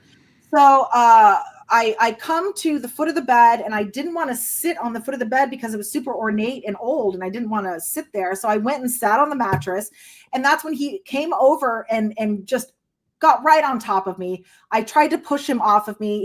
He's gigantic too. He's like 6'5", I think, and like 200, 300 something pounds, and pinned my arms back over my head. And I had long hair at the time too. And I was literally trapped under my hair. I couldn't move. And he yanked my pants down. He pinned me down with the one hand and yanked my pants down. Well, I'm sorry. That's what happened, where he yanked my pants off. And that's when I started trying to push him off of me. And that's when he took my hand, pinned me against the bed, and took his other hand and started aggressively touching me. And I started crying and begging him to stop. And that's when he just finally raped me at that point. He put himself inside me and raped me. And I was crying and I was looking away from him. I didn't want to make eye contact. He was like right in my fucking face. And I didn't want to make eye contact with him. And he whispered in my ear, he was like, you're so beautiful when you cry. And it was sick. It was very, very sick. And he had a laptop set up. So that was some kind of recording thing? I believe he recorded it. I did not know what was going on. That's the business. I got to do business. That's pure evil. Pure evil. And so, yes, thank you. It absolutely was. And so at the end, he put his thumb in my mouth. So he still was pinning me down with one hand, and then he put his thumb in my mouth. And I pushed it out really hard with my tongue and then clamped my teeth down. I was scared to hurt this guy because I didn't get into it. But my first encounter when I was 9, the man choked me out repeatedly. Every time I fought, I thought I was going to die. Yeah. My friend Barry Crimmins happened to him. You know Barry Crimmins, who that is? No.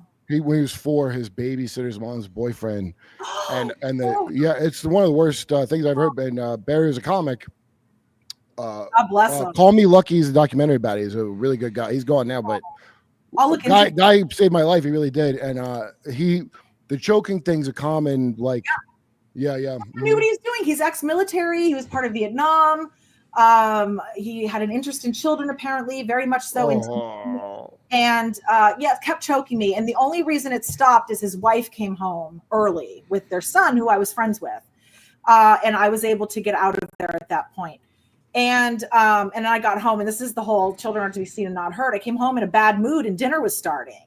And my dad was flying out to Florida the next day to find us a house because all of this was culminating at the same time. So I was disciplined. I was sent to my room. I was brought back to the table because I was like throwing up at the table. And they were like, you're so dramatic and this and that. They wouldn't let me speak. I ended up sleeping at the table that night. And I remember looking at the moon and looking at God and being like, what the fuck is your deal? Like, what the fuck is wrong with this place? Sleeping at the table? I had to sleep at the table. Yes, I would sit. I had such anxieties from both of my parents. They used to fight all the time.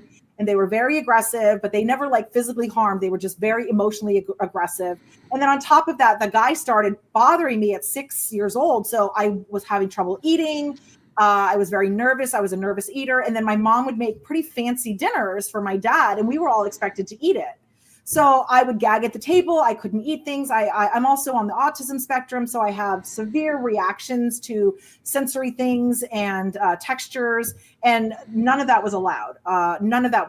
So I slept at the table that night, And it was just horrible. I remember, like I said, crying to God, just, why are you doing this to me? And basically turning my back at this point. I was like, fuck you. You are a psychopath. Like, you killed your kid. You're doing this to me. Like, because all of this is happening while I'm in Catholic school, being, brainwashed with religion. So anyway, so back to the guy Dargan. So he climaxes at that point when I spit his thumb out and clamp my teeth down. And like I was saying, I didn't want to hurt him. We were alone. He was huge. I didn't want to punch me in the face with one punch and I would be out. You know what Don Lemon would say right now? Why didn't you bite his wiener off? It wasn't in my mouth, is what I replied. It wasn't in my mouth. If it was, I probably would have, because he'd have to deal with that. I wish that they had, I don't know if you've seen in Africa that they have these internal condoms for women that have fangs that come out, barbs that come out. Mm-hmm. And I was like, I posted. Yeah, beaver trap. I've never seen that. No. On when you raped me. I tagged him on social media and I said, I wish I had one of these on when I met you, when you raped me. Because that would have been amazing. That would have been amazing. I would have the evidence I had. It would have been amazing. Necessity is the cruel mother of invention, I guess. Wait, okay, so go on. So wait. So this guy who had to do business. So after that, how does that? Okay, how does this get to Epstein? This is what I'm dying to understand. Okay. That's a horrible story, by the way. Thank you. But I'm just trying I don't mean it like. Thank you. That's a good one. Like, I don't mean it in that manner. Like, Jesus. Beautiful story. So that's some CP guy, and that's how I mean, we're all comics at the end of the day. I can see why your friend turned into a comic. You have to laugh at the absurdity of what we lived through that has been going on since the motherfucking dawn of time. Yeah, well, there's the golden laughter, they call it. I know. And I get it. And that's where the divine comedy comes in, because I think it lands better with people if we say it a little lighthearted, because it is so dark and it scares a lot of people. It shuts them right out if you keep it too serious. I mean, I'm not trying to make it a score thing, but like, do you think there's a thing where people can sense something happened to you? Like there's some, yes. I've noticed this with people where if they got in any way. Yes. I wouldn't think of a thing, but a predator is going to somehow pick up that something happened. That is exactly how I was targeted for the Epstein ring. So the guy rapes me. He gets off of me, and I'm stuck on the bed at this point. He gets up. He ejaculates on my stomach, and gets up, and he walks over to my left, and I'm just stuck. Like my back is given out, my hips are locked. I can't move at this point either. And he goes over off to the left, and I'm thinking he's going to the bathroom to get me tissues and explain himself and say, I am so sorry, I couldn't control myself, or whatever his bullshit reasoning was for what the fuck he just did to me.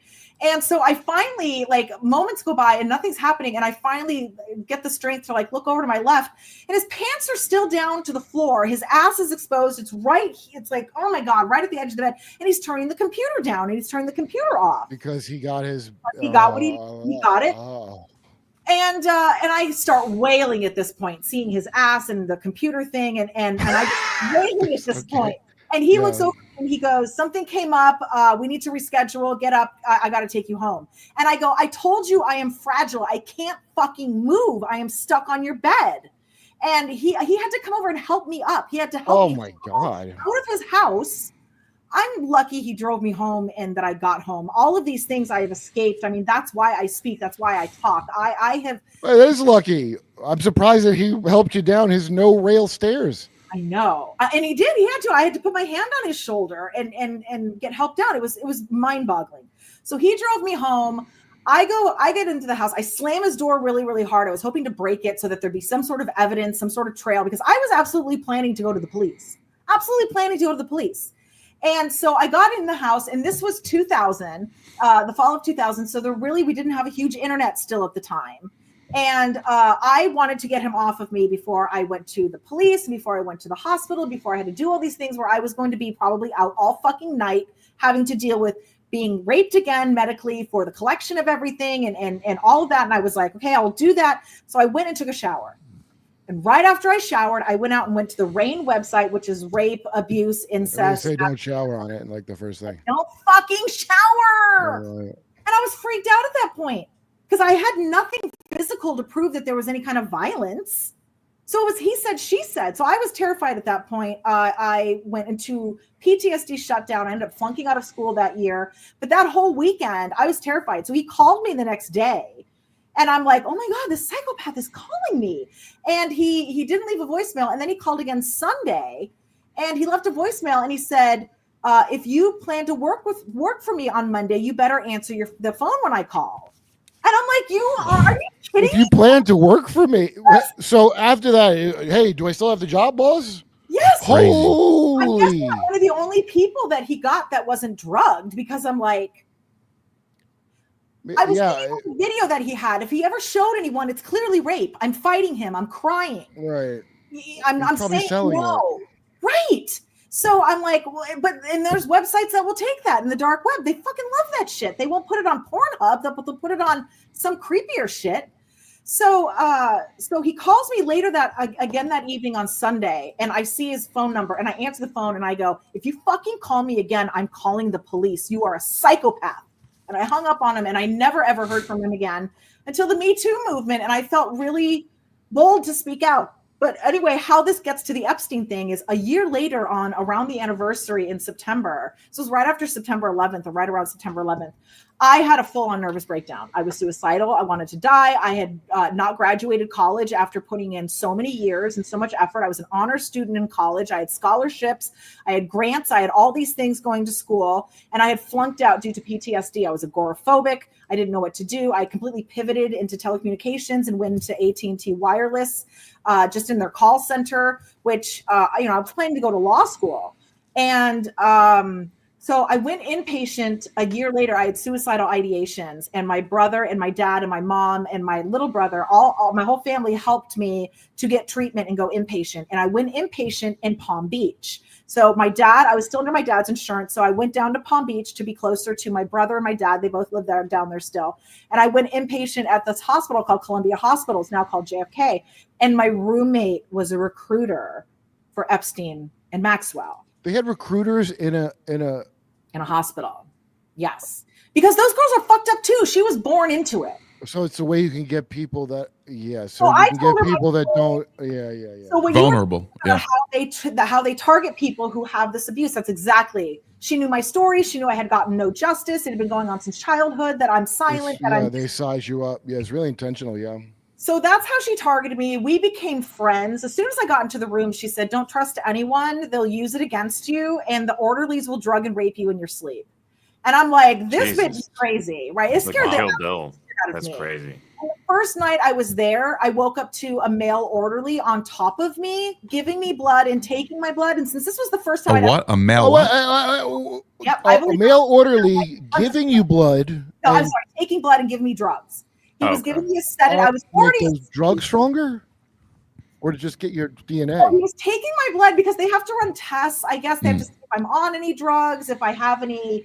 Wow. Yeah. So I went in voluntarily, and I've been in many times voluntarily since, because I would have suicidal ideations. I had 2 attempts before the Me Too movement from constantly being silenced and not being able to talk about this. And while in my marriage, I was frigid, scared to death of being touched, scared to death of intimacy. And my husband is the most wonderful man. We've been married for almost 21 years now.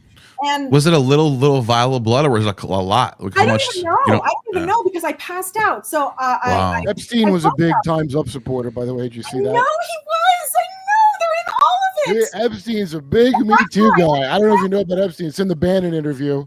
Yes. It's in the promos. It's because they feed off those victims. Wow. And then Maxwell's in with all these anti-trafficking organizations. She's on the board of them. Where else would you go if you were a trafficker except that? Right, Prince Andrew's on the board too. I mean, he's Prince Andrew's on the board of the anti-trafficking. Yes, he was. Yeah, or I don't know if he was on the board, but he was part of it. Like he would supply pizza. Wow. So okay. Crazy. Wow. So that first night I'm at the hospital there, yes, I woke up to an orderly literally on top of me, because I was already asleep. And then I woke up to him. I had my arm in a tourniquet, and he was taking blood. And then he said he was taking it, but he was so on me that it was so weird. And then he had like a kit, like a carry kit, like at the nurse's station, the caddy with like the blood vials and stuff in it and needles and stuff. And he had that next to me on the bed. So I saw it. And so I believed him. And he said, I'm going to give you something to help you sleep. And I like thanked him as I was conking back out, thinking this man is helping me. I believe he raped me in front of that roommate, Lisa. I found another survivor of that hospital who claims an orderly that sounds and looks exactly like this game raped her when she was 15. It was the only way she was able to leave, as he said, you know, you're here, you're such a good girl, you've done such a good job. The only way you can leave is by having sex with me. And she was a virgin at the time. And we and I both went to the police. The police went out and investigated because Palm Beach County Police is still on the Epstein payroll, it seems. Yeah, right. Yeah. And so this girl you said was born into it. You found out. You said she was born into it. What does that mean? I had learned that incestual. So incestual. My family, I was not born into anything. My family was not harming me sexually. It's great MK Monarch material historically. Right. So it's all incest. I have a theory that they do the incest so that they can overrule the karma, that they come back into their own lineage is what they're thinking happens, so that they have their money back. There's a Chuck Palahniuk book about it that my girlfriend really? told me about, where the people commit suicide to jump into their next. Yes. And They'll do anything to not have accountability, man. Yeah, I don't think everybody reincarnates. I think it's just certain people. So this guy, okay, yeah, because the born into it thing, especially on the border in Mexico, I can't remember what they're called, but there are generational human traffickers, and there's a Spanish name for it. And when all that stuff with the furniture company, where they would name their cabinet Stephanie, it was $3,000. She got into real estate, so now she sells real estate, which are trap houses. She goes by Ghislaine now. Yes, she goes by what? Oh, what does she go by? She goes by Ghislaine now. Oh well, why would you want to take that? Why would? And they're both bad people. She renamed herself after Ghislaine Maxwell? So what I think happened is, so she was promised and was trying to get the heir to Gillette, this guy named Bo, which I've never been able to find again. But she was madly in love with him because she was like 3 years younger than me. I was like 22 at the time. I think she was 19. There's something bad about that guy. Gillette? Oh, he's a Mason. Yes. I'll find out, Derp with Kurp people, because a friend of mine told me another thing, and I'm blanking on it. It's crazy you just brought that up. Okay, go ahead. Yeah, King Gillette. That was the guy's name who founded it, King Gillette. And yeah, he's a Mason. Yeah, his name was King. Like, oh my God. King Gillette. Like Diddy's fine son, King. Diddy got him on his birthday, 40 acres on the border. Exactly. I know this episode's going to go on forever, but I want to try to wrap it up. Yeah, it's right, the good part, so keep going. Go ahead. Yeah, I'm almost there. So for her to be born into it, so she got my number. She was like, do you ever come down to Palm Beach? Because she knew I lived in Orlando area still, Central Florida. And I said, yeah, I still go down. My dad lives on Singer Island, which is, just outside Palm Beach and West Palm Beach. And she was like, oh, well, come down and let's hang out. So I came down, I think it was like October, November at that point. And I was over to her house. I think it might have been like Thanksgiving that I went over to stay with my dad. I had a few days off, and it was that time of the year that everyone was kind of off. So I went down to my dad's for a few days, went over to Lisa's house. She's a gigantic mansion around the corner from Epstein, around the corner from Mar-a-Lago in Lake Worth, Florida. And I get to her house. She has servants. She has butlers. She is super, super rich. I get to her house. It's on the Intercoastal, and I go inside, and she takes me to her room, which is the master fucking bedroom. She has the master bedroom, has a fireplace, has a wet bar, it has this crazy bathroom and closets and these gigantic balconies, these rock stone balconies. Who lives there? The recruiter that I met. Just not any of her. It's not like her parents live there and she has the master bedroom. She lives there with her parents. Yeah, she's 19. But they live in. They're not okay. They live downstairs. Well, that's what I said to her. I go, how do you have the master bedroom? And the first time she just said, oh, my parents live downstairs because they don't like coming upstairs, even though there's an elevator. They just prefer to have the other wing of the house. And I was like, okay, well, that flies. I get that. And then later she told me she outranked them. So she sounds like she outranks them to me, is how I take it. That's what she told me verbatim. She said, I outrank them. So she gets on to telling me, one time I'm over there and she tells me that there's video cameras all over the house. and that there's video cameras everywhere. And she tells me what bathroom I can use, that there's only one bathroom with no video cameras in it. Her brother's a rapist. Her grandfather's a rapist. Her grandfather used to abuse her. Her dad is a French dignitary. And then I met her mom, who was like this Vietnamese girl, very young, hardly spoke a lick of English, and had 3 grown children. And the dad was the white-haired guy, and he was a French dignitary, which that's not a real title. It's ambassador, dignitary. These are fake titles so that they can. Oh, I'm a French dignitary. What the fuck does that mean? It's like a bubble pipe. It's like a. I'm gonna have to add respected French dignitary to my titles. I have a lot of titles. In a cut glass, crystal cut glass. You fancy. So Dignity. I'm over there one time, and like I said, she mentions the cameras. I don't believe her. I pretend to pick my nose, and I'm flicking off the cameras and stuff, which now I've learned they probably do have FBI footage of me flipping off the cameras and stuff at this house, because like I said, she was very connected with Maxwell and Ghislaine. And outranks them in what? Did she mention what? Well, she didn't get into it, but when it started to all make sense to. I didn't even know what questions to ask when these things would come up. Yeah, like, all right, I know. Yeah, my brain almost like you don't want to know. And outranks them is such a crazy thing to say. And yeah. Well, the fact that she said you'll get drugged and raped in your sleep at the hospital, which even with that orderly on top of me, I did not think at the time that he had done anything to me. Like I said, I thanked him for the drugs and was like, I'll get a good sleep. Yeah, so, right. I didn't believe anything. I thought she was a sensationalist. And then she told me, she said, don't tell them anything. They'll just use it against you. And in the hospital. And I was like, well, my family's not part of it, so there's nothing to use against me. And she was telling me it was generational for her, that her grandfather had sexually abused her, and it was generational. And that's why she never gets any help, because she's in it deep. And this does tie into Gnosticism, Neil. So you know. Unfortunately. So I'm over her house. This is again like shortly after 9/11 and shit too. And I'm downstairs. I wanted to get a drink, and she was like, "Go ask one of the staffers for a drink." And I didn't want to ask anyone, so I just went over to one of the cabinets and opened one of the cabinets, and I opened it, and the whole cabinet was filled with Cipro, which was a new like antibiotic at the time. It had just come out. And I go, what's with all the Cipro? What's the anthrax scare at the time? Exactly what she said. She said, we're expecting biologicals in the mail. We could get anthrax. And I'm like, who the fuck are you? Like, who wants to do this to you? And again, I just thought she was eccentric and nuts. And I thought maybe someone was sick, and she was just like, she just needed attention. And this is what I've been accused of too, is I make up things and I want attention. So I get the complacency in it all. So I'm over at her house one day, and she says, hey, she knew I was a model, and this is how I knew she was lying about some things. And I have this investigative journalist. I did the morning news, like I said. I used to do journalism. I did the news at Florida State as well a couple of times, and did reporting and stuff for the news. Did you blow the lid off Bert Kreischer's story? No, I'm joking. Come on. Of course, he's a friend of mine. He wasn't the most popular, it turns out. I got the story on that. I broke the news, broke the internet. What was I saying? So I'm over at her house, and she goes, hey, my friend Kurp wants to meet you. He's seen your modeling portfolio. And I'm like, red flag again, because I don't have really a modeling portfolio. Because again, you mean the horrible video from the laptop of that guy? Is that what that means? Well, who knows? Could be. Oh, no, because that was after. That was a year after. A year after Epstein. Okay. Well, this is a year before Epstein. And this is. Oh, no. Yes. Dargan was a year before Epstein, 2000. And then the suicidal ideations is what made me meet Lisa.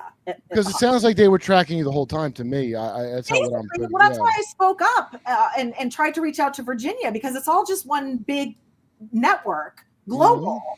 And we're all puzzle pieces. And then she attacked me, and Maria Farmer attacked me, and they said that I was a meth head. I was a meth addict. I've never touched meth in my life. Maria Farmer, the painter. Yes, she's a psychopath. She's an absolute psychopath. She trolled me for like 4 years, making fake accounts, harassing me. Oh, I can go if you go to my blog, mollyskyebrown.com and look at my experience with Virginia Giuffre, you'll see some of the artwork she made of me. And wait. So Virginia Giuffre is different than what Maria they were Farmer. both attacking me when I spoke up. I came forward to try to talk to Virginia because she had her organization, and people were like, "Oh my gosh, you should talk to Virginia," because I started putting pieces together. Like I said, in the news, I finally recognized Ghislaine, and that only registered for that Victoria's Secret encounter. And then when I saw them demolishing Epstein's house, I was like, oh my God, that's that house that Lisa chick brought me to, and that they tried to sell me to their guests. And so I was trying to come forward to that too. And they were like, Molly never met anyone, this and that, blah, blah. And I'm like, how do you know who I met unless you are super high up in their food chain? Right. How would you know? And why wouldn't you get this also, I'm guessing they're already pre-programmed. Maria Farmer's from a good family.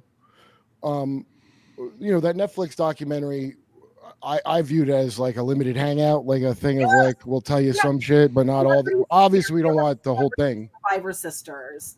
They have their own little niche, and they don't want to bring other people into it. And there's a lot of that going around in a lot of things. I'm gonna get what's his name, the Scientology dude, Aaron, on, because I want to talk to him, because I say Scientology is a CIA cutout at this point, almost completely. It's there to control the celebs, deeply enmeshed with the Mormons, who are a coven.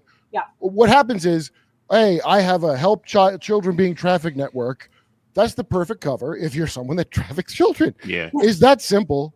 Yes. You go where the kids are. I mean, even Bill Maher can understand this, and he is not, you've seen Bill, right? He's able to put together sometimes. Bill Maher, who wrote Religious or whatever the fuck, that documentary that I enjoyed at the time, who now thinks Bibi's doing a great job in Israel. Well, Bill quotes the Old Testament now. He says he quotes the Pentateuch. Does he really? Yes. I wonder if they Bill, It says in the text it belongs to them. He's all of a sudden quoting the. At the end of Religious, he goes, "Grow up or die." A guy loves a nice black hooker with a cock too, by the way. Just so you know. Well known. He does support the human trafficking apparatus in LA. LA. Characters. Yeah, well, you got to understand everything's fake, and I know they're horrible actors. I'm friends with Rogan. I'll tell you straight up, I know that dude. If that guy's fake, then we're all fucked, because he's probably one of the best dudes I met in the business as far as just being honest and not trying to steal. Yeah, I love the best. Love-hate relationship with him, because at the same time, him? Still just a bro. No, I just watch. What's wrong with bros? Some of my best dudes are bros. Well, the bros have been in charge since. What's wrong with bros? No, they're not. See, here's the thing. They're not bros. All of them are German existentialists, these motherfuckers, this gay Greek. They're goddamn effete. They think they're the Rubido or whatever that stupid alchemy shit is, where they're like acey-doocy, so now they're above good and evil. Right. I take it and I give it. My stance is, as we were hearing in the Gnostic texts of men doing all this sex magic and eating spunk and menstrual fluids, let the women be in charge for a bit. You guys go fuck everything, do all the sex magic. Don't want that either. I forgot to mention in an earlier source from Saint Hippolytus, he talks about a Christian bishop, so he's high up, named Marcus, who was caught putting date rape drugs, basically psychedelic drugs, into the Eucharist and giving them to women. I believe it. Was this black mass shit? He was doing this in mass, and he said it happened in France, in modern day France, which was Gaul at the time. Yeah, not black mass. Home of the giant butt plug in the town square, France. Good old.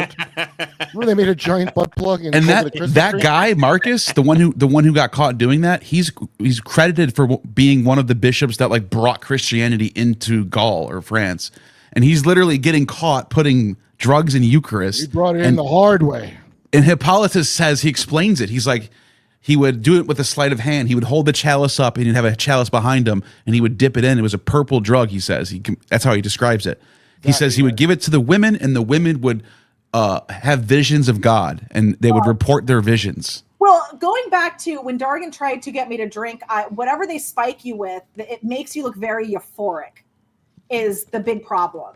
And so it makes you look complicit. You're enjoying it because the drug is incredibly euphoric, and then the blackmail makes you look super complicit so that you do play along. They did it to R. Kelly. They drugged R. Kelly out of his mind to make that P tape. And the reason is you're not going to a certain Hugh Hefner. What do you think those parties were for? Yes, did he He's just a cool guy.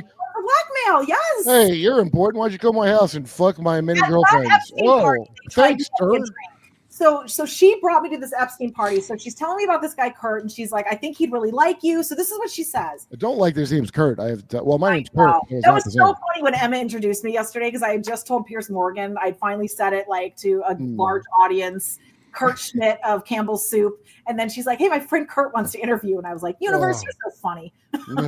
That's my stage name. My true name is Kurp with a P. Kurt. This Kurt. is my stage name, Kurt. I'm actually Honorable. Kurt, astronaut, judge. I like your title immensely. Yeah. So she telling me that this guy Kurt is you see my modeling portfolio, and that's red flag number one. I'm like, I don't have one. There's not a one that you can go find. If your network finds it, then that's wild. That you're. They did find it. No, she's talking about it, dude. They scattered you. That's you can tell out of the gate. I've been told by other survivors that they have seen me in other records. Yeah. And then people that contact entities in NHI, guess what the NHI do? They scout them out beforehand. A lot like an intel organization. Weird. People. They love traumatized people because our senses get really heightened. And then that's the gifts they're always trying to loosh off of. And then on top of that, what was I going to say? I can't remember. Completely lost my mind. A guy named Kurt, not in relation to me. Too, yeah. So she tells me that there's a guy named Kurt who wants to meet me, that he is not enjoying his girlfriend experience. I've never heard these words before, but she's that's hooker talk. Okay. I had no idea. I had no idea at the time that was escort hooker talk. So she goes, he's not enjoying his girlfriend experience. She's a stick in the mud. And I go, well, why doesn't he break up with her? And she says, well, they have a contract. It's not that easy. This is the first time I'm hearing about contracts. So she was like, he just said she's not fun. She's a stick in the mud and he'd like to meet someone else. And she was like, I'll tell you more about the contracts later. Just why don't you meet him and see? She's like, because rich people need contracts and NDAs and stuff. And I was just like, yeah, I got to fucking see this. So I'm just okay, like, one side note, a stick in the mud, I think is one of the funniest things I ever saw on Family Guy. She goes, don't be such a stick in the mud. He goes, what is that? A homophobic slur? I don't gotta. Stick it. Oh, now I do. Thank you. Give it a moment. Let the trauma subside. I realize it for just a moment. Take it all in. Thank you, Kurt. Thank you for that. So she tells me that we're gonna go to a party and that he's gonna be there and that he'll be on his. She told me he's a heroin junkie living in exile on his yacht. Hot. And the reason he very hot. I know, so appealing. Oh, junkie. Sign me up. Oh yeah, I love this. So she said he's living in the Atlantic Ocean in his parents' yacht until he can get his shit together. They need him to be on the board of Campbell's Soup, but he's a heroin junkie. He's a party boy. He's this, he's that, and that. And I'm like, so you need a babysitter? And she was like, I mean, yeah, but it needs to look convincing that you're his girlfriend. And I'm like, how convincing? And I go, do I have to have sex with him? And she goes, that's up to you. And I was like, oh, that's a classic line. It's up to you bit. She goes, it's up to you. And I said, well, I don't want to. And she said, well, it needs to look convincing. So this is what she tells me. She says he will be getting, once he's back in good graces and can get his inheritance and the position that he's due, he will be getting about $100,000 a year to start. And this was again 2001. Oh, wait, Ben and Neil, do you know like rich kids with inheritances and trust funds that they and I'm specifically referring to doing blow with rich kids where they just eat money at midnight, their payment comes through of their fucking yeah, I've met people like that. Yeah. Midnight, well, plenty of money, but right now you gotta get it. And that's what he was putting everything on, was being a junkie with like whatever. So they were like, we need him to grow up, take over his role in the company, get off the drugs, be a presentable person. And I'm like, so I'm a cover girl, girlfriend, babysitter. I mean, that's beyond a hooker's job, by the way. Well, that's why I was like out of a movie. It was a Rob Reiner film. Like, well, maybe it's no sex involved, and I am just like this handler. It sounds like a meet cute, is what it sounds like. Well, yeah, basically. Yeah. She was a something, and he was a junkie from Campbell's Soup. And then You're gonna meet the dog park. Oh my God, that would be so funny. The real housewives of Epstein. Oh God, I don't know. Well, did you say what that girl's name is, or do you not say the one that was like? I don't know. I never met the other girl. No, the girl from the funny farm had told you that her name is Lisa Villeneuve. Okay. And like I said, she goes by Ghislaine now. And the reason I think she goes by Ghislaine now is because, like I said, she was born into it, and they were promising her this billionaire, which never fleshed out. So you get the family name. Holy shit. Yeah, as like collateral. Oh, that makes sense to do that. They do some wild stuff. They swap kids around, they trade names, and then there's bloodline names that they have them, but they don't want them to live because there's already too many people that are going to inherit stuff. So their bloods, if you ever saw Game of Thrones, a lot of it's in there. Yes, exactly. That's exactly right. And I know they targeted me. I believe they targeted me also because I am from the MacLeod clan from Scotland. You're a Highlander is what you're telling me. I'm a Highlander. Yes, I am. So that and my last name Beaton, which you were making fun of earlier, is descendants of doctors and healers from the Highland areas that the elites used. And right. Well, Scotland is lousy with like people that think that. It's so funny. You see those black Israelites are like, we're the true Jews. There's a whole bunch of Scottish that do that. A whole bunch of Scottish are like, we're the tribe of Dan and redhead, and we are. There's so many of those. Yeah, he's European for fuck's sake. Bilbo, not a Jew. Who? Yes, exactly. Betting Yahoo. Yeah. So she's telling me about the guy at the party, and I go to the party and I meet him. But so she's telling me about the contract, and she says you will get 10% of his inheritance. And I did some quick math, and it was mathing up to bullshit. So it's like 1,000. That's less than 1,000 a month. And she was telling me, you start small. You do a few jobs in there. But that's exactly it. So she was presenting it one way, that I would just be making money. I would be babysitting this guy, and I had to make it look convincing so that the media believed it, the investors believed it, believed it, the families believed it, the da-da-da-da-da. And you'll be at 10,000 there at the end of the day. What's the problem? A year. And let me tell you something that I know, and I've never done it professionally. I've only done it in very brief spurts, and I got out of it very quickly. But nothing more fun than babysitting a junkie. Wow, what a great job! I can't imagine. I used to babysit and deal with shitty diapers. I don't need a grown man out of control on a yacht. No, they can't shit. That's part of the problem being a junkie. But also, then I would have to help him shit. You're like, are you dead or are you just really sleepy? There's a lot of that.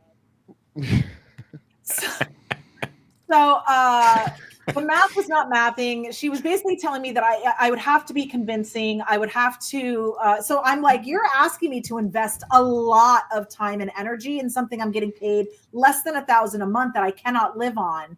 I don't understand. This is Brian Soup. What was his name? It was Billy Pringle. No, I'm just kidding. Yeah. Billy Pringle. The heir to Soup. Kurt Schmidt is his name. He ended up the CEO or something of Kronos recently in the past several years. Kronos, like the god Kronos? No, well, yes, but that was a marijuana company. Why is it named after the god Kronos who eats his own children? That's what Kronos does. He eats his.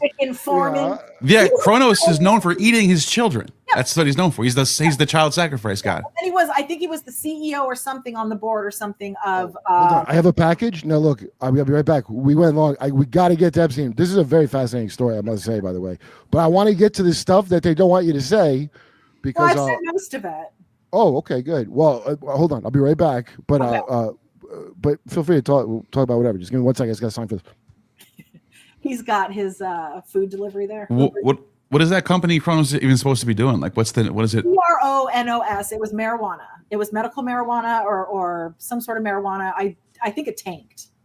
And then he was like a CEO of. So like Kronos, like. CRO. Yeah. Okay, I see what you're saying. Is what the letters were. Yeah. And he was also with Blue Buffalo.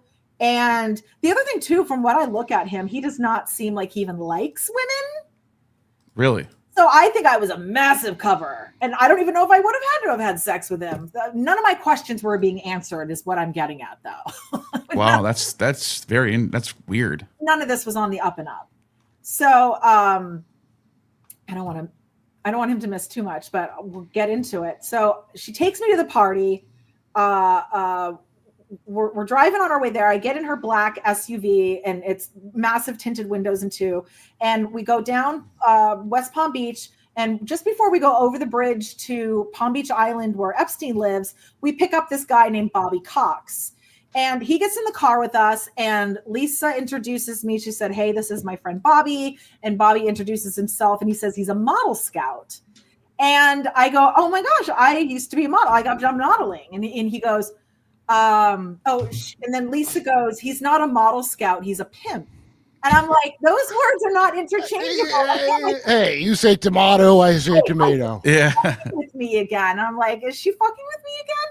And so I'm like, those are not interchangeable things. Like, just to preface back, when I was with my agents in high school, they were telling me to stay away from Elite, which was Trump owned, stay away from Casablanca, which Trump's best friend, Casablanca, that they were recruiting, they were like human trafficking, they were extortionists, that was racketeering, and they were fake events. And I was like, but like CoverGirl's involved and Vogue's involved and da-da. And she was like, yeah, they're all part of it, but it's basically like human trafficking. Whoa. And I didn't know what any of this meant at the time. That's probably what's the blacked out stuff in the documents then. Probably. Probably what Roy Cohn was helping Trump with back in the, get me Roy Cohn. Because one of the actual parts that was disclosed, and it's not blacked out, is like some sort of transcript of Epstein on a plane with Ghislaine, and they were supposed to land in New York City, and there was bad weather there. This is in the documents. And then apparently the pilot was like, "Hey, we're having bad weather, bad turbulence. Why don't we go land in Atlantic City?" And immediately Epstein was like, "Hell yeah, that's where Trump's at. Let's go meet up with Trump. That's my boy. He'll let us stay with him." And I was just like, that is his first reaction to landing in Atlantic City is Trump. Like, that's like, well, you have to understand, they're something. Both really good friends to Israel. So, that's true too. Exactly. That's true Two too. guys that just love a good moral army of a moral nation. What?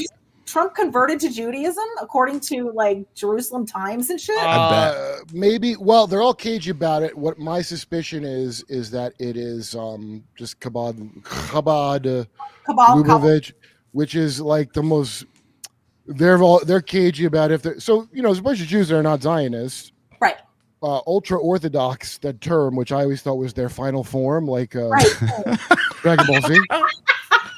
No, that turns out it's not. Ultra Orthodox mode. Yeah, unlock. Their hair gets bigger. But no, it was an effort to marginalize the Orthodox Jews. Were like, this is a blasphemy to read this political state of Israel. There's nothing, it's in the Bible. If most of these people ain't read it, my ex-girlfriend who was Israeli never read no. I knew more Bible shit than she did.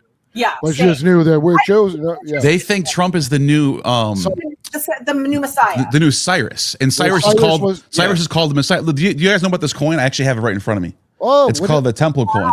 Wait, can you make it brighter? Yeah, can you see that better? Is there a Swazi on the other side of it? Like so this side has the picture of the temple, as if Trump's going to rebuild the temple, which is what Cyrus does. That is Cyrus temple, is it not? Yeah, there's King Cyrus and Trump's face right there. Yeah.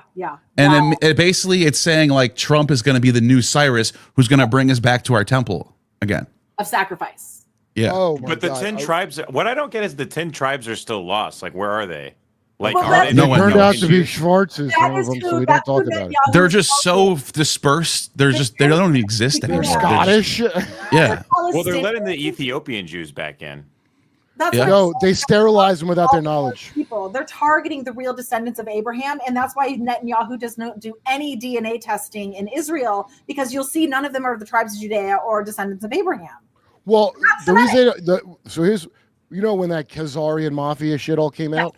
So the story of how that came out, I find very interesting. It was a secular Jewish guy who was trying to prove it's a religion, not a race. Calm down, but he didn't understand the Zionists, much like Nazis. Yes. Needed to be both. Yeah. So his thing, which his intention was good, and it was early on, I don't think they had DNA tests back then, was to separate because people, my Big J, my best friend, who I'm a goddaughter, is God's father to her daughter. I don't even know what that Catholic nonsense is, but he's Jewish. He only cares about it in so much as somebody has a problem with him existing, Yeah. So there's a bunch of people like, why am I locked into this bullshit, whether I like it or not? And that's where that came from. But the DNA shows they're not Khazarians. And I wouldn't hang it on DNA legitimacy. But again, I'm not a racist, so that's why I wouldn't do that. Well, it's Ashkenazi too, not just Khazarian. Ashkenazi is the other. There is some Khazarian, but the thing you should think about is the spiritual DNA, which is Frankist and sabotage Zevi bullshit. That's the more important DNA to look at, because those anti-Jews that are like how Aleister Crowley wasn't a Christian, right? They're the Jewish version of that, and they fucking hate Jews, right? And there's a reason the Rothschilds don't live in precious sacred Israel, even though they're behind it. Doesn't that make you suspicious that the people who created it don't want to live there? They want that is a little weird.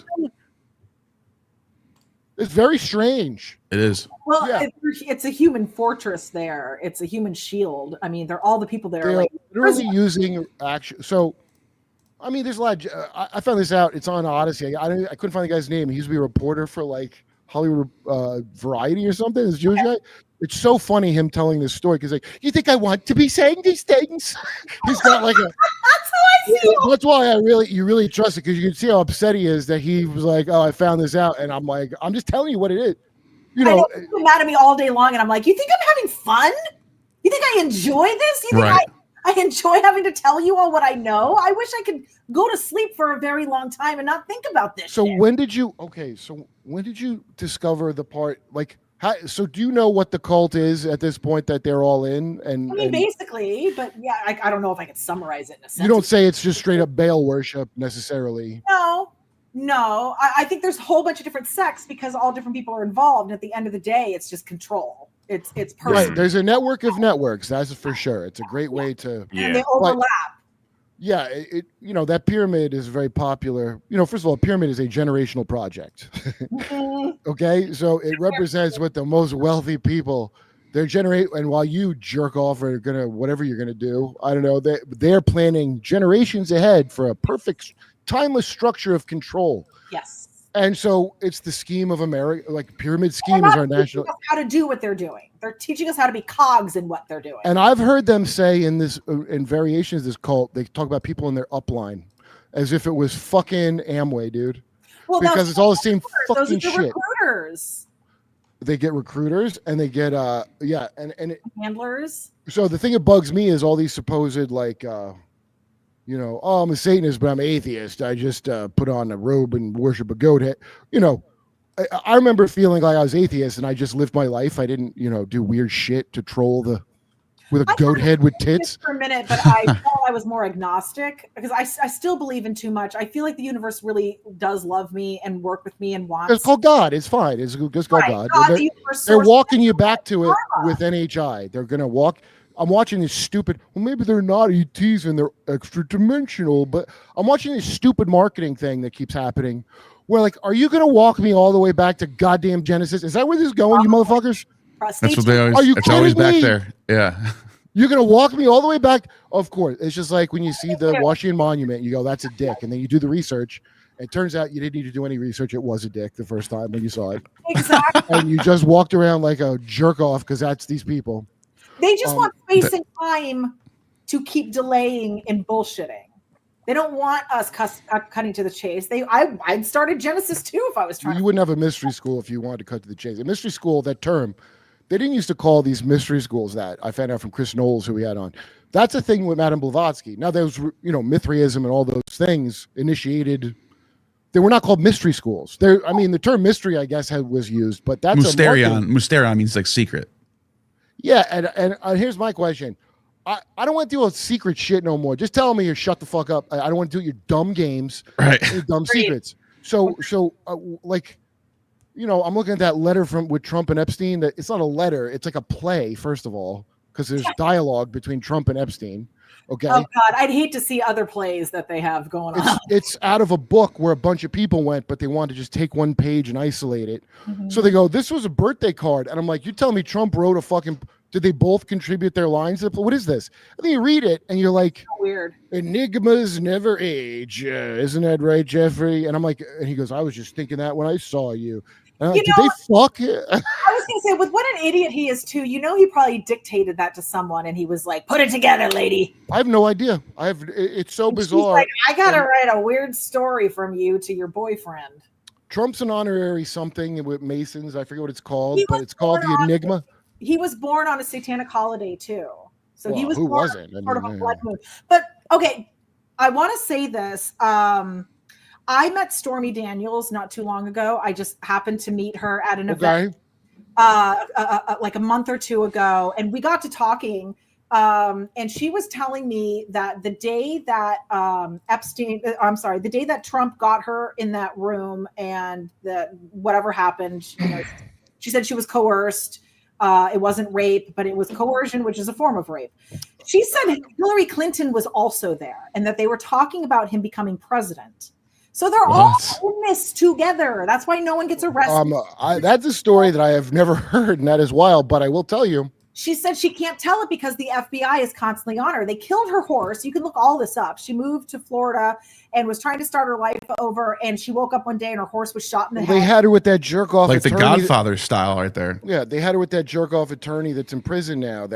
So the rope-a-dope they do is you rely on one side or the other. Like you go like, I just like Rachel Maddow and I hate the other fucking equivalent that I think is different because I'm a cow. Well, Tucker Carlson. She overheard was saying that they needed Donald Trump to become president, and that he was saying he didn't want to, that he was having too much fun, and that he didn't want to. Operation Pied Piper. It was called Operation Pied Piper. Exactly, and that's what I'm getting at. He was a big donor to the Clintons, though, in the 90s. So did everybody read Hillary's emails? I hope you did when they came out. Yeah. I know Chris Cuomo said they're weird. It's like violating her personal pornography to look at them, but I say look at them. Yes. And so Pied Piper. The idea is Trump is going to be so objectionable. They have to, because Hillary's turn. Yeah. So they got to vote for Hillary because Trump is a bad man. Blah, blah. Yeah. And so they begged him to run. And so Trump ran and they didn't know. So here's the bottom line. Like, it's all the Masonic checkerboard. You're not getting out of it. There's no white hats. That's stupid shit for children. The black hats and white hats. It was false hope. And the reason you can tell, and here's the discernment. What are the fruits of their works, or more importantly, the works of their fruits? I like to say fruits of their works. Nothing but fucking misery. It's a shit tree they grew. I think it goes back to Hegel. Hegel had these two different factions. You took the words out of my mouth. The dialectic. Yep. There was these two groups called the young Hegelians, and they're a bunch of leftists. And by the way, Karl Marx was joined the young Hegelians. Mm-hmm. He was one of those guys. Then there was the old Hegelians, and they were a bunch of conservative traditionalists, and but they're all Hegelians. They're like two different sides of one coin. Right. And then the guy, the Prescott Bush married into his family, that banker, Harriman, he financed the Bolsheviks because Wall Street financed the Nazis and the commies. Yeah. And so when I talk to political people that are very educated, and they probably know more about me than certain minutia of these topics, but for some reason their academic background makes them so focused in one compartment. Right, that they just stare at one area. That's how most academics are. Yeah, and they're pinheads, dude. It's amazing. They just only know one thing, right? And I'm just going to usurp the authority you would normally respect as a conditioned dog, and I'm just going to look at the big picture. I don't give a shit. Right, I have no respectability. That's how I am. No, I know, and I know this dude is because I watch him that wackadoo shit with Amon Hillman. Yeah, I'm not going to not call you out if I think you're wrong, even if I like you. I want to know, right. Have a real talk. It's all you got to do for this shit to end, by the way. If you listen to Molly's story, a lot of it is like, well, I don't want my dad to stop me from going. He'll know. Because you said you went to stay with your mom, which I took to indicate, even though you're in this dangerous world, you don't want to stop doing it. And your mom's going to let you do it, is how I picked up. I loved singing. I still love singing. I sing all the time. And I just in my house, though, or a karaoke app, or my husband and I will go do karaoke. Mm-hmm.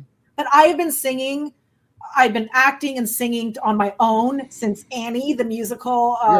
When I was like 4 or 5 years old, as a looking back now, that storyline, I bet is a lot more sinister if you Oh my God. I was telling my husband, I had it on the other day. I was doing my chores and I was like, this movie scared the shit out of me as a kid. They're orphans. They're little girls. Nobody wants them. They're being abused. Their mom and their parents don't want them. A rich guy's buying one of them. They're being abducted. I was fucking terrifying. I didn't need no scary movie. It was the scariest musical I'd ever witnessed at that point. Well, have you seen the Jay-Z remake of the song? That really takes the edge off. Oh my God. Yeah. It's funny when he did that. A nice Jay-Z orphan. Yeah, they're all in on this shit. Yes. Like they don't want to solve it. And the thing that's really sticks out though is that you said Maria Farmer and Virginia Giuffre, you said also was attacking. Trolling me. Well, so and how were they trolling you again? Well, on Twitter and X mostly. So Virginia at one point had like 250,000 followers. Mm-hmm. So she was calling me a liar. She said I made up my accusations out of thin air. And it's like, dude, you're the CEO of an organization. You've never interviewed me. You've never had a conversation with me. I reached out to her saying, oh my God, I recognized Ghislaine in the media. I have screenshots of all of this. I posted all on my blog. And then she blocked me. And then another survivor reached out to me because I also reached out to her attorney, Brad Edwards. Mm-hmm. I sent him an email and I got this message back saying, to a survivor friend of ours who was really good friends with Maria Farmer, and therefore, would hear about Virginia also. And they were like, oh, they don't trust her. She's appropriating their story. They're the real victims. And Brad. That's a very strange way to behave. Now, by contrast, if you ever saw Anneke Lucas talk, I have never seen Anneke Lucas talk about anyone that way as if she thought it was an IP that someone's infringing on. It reminds me of the stupid secret space program Blue Avian bullshit from that guy who then got sued and had to say, yeah, I made it because he wanted to make the money. I forget the guy's name. Right. Corey Good.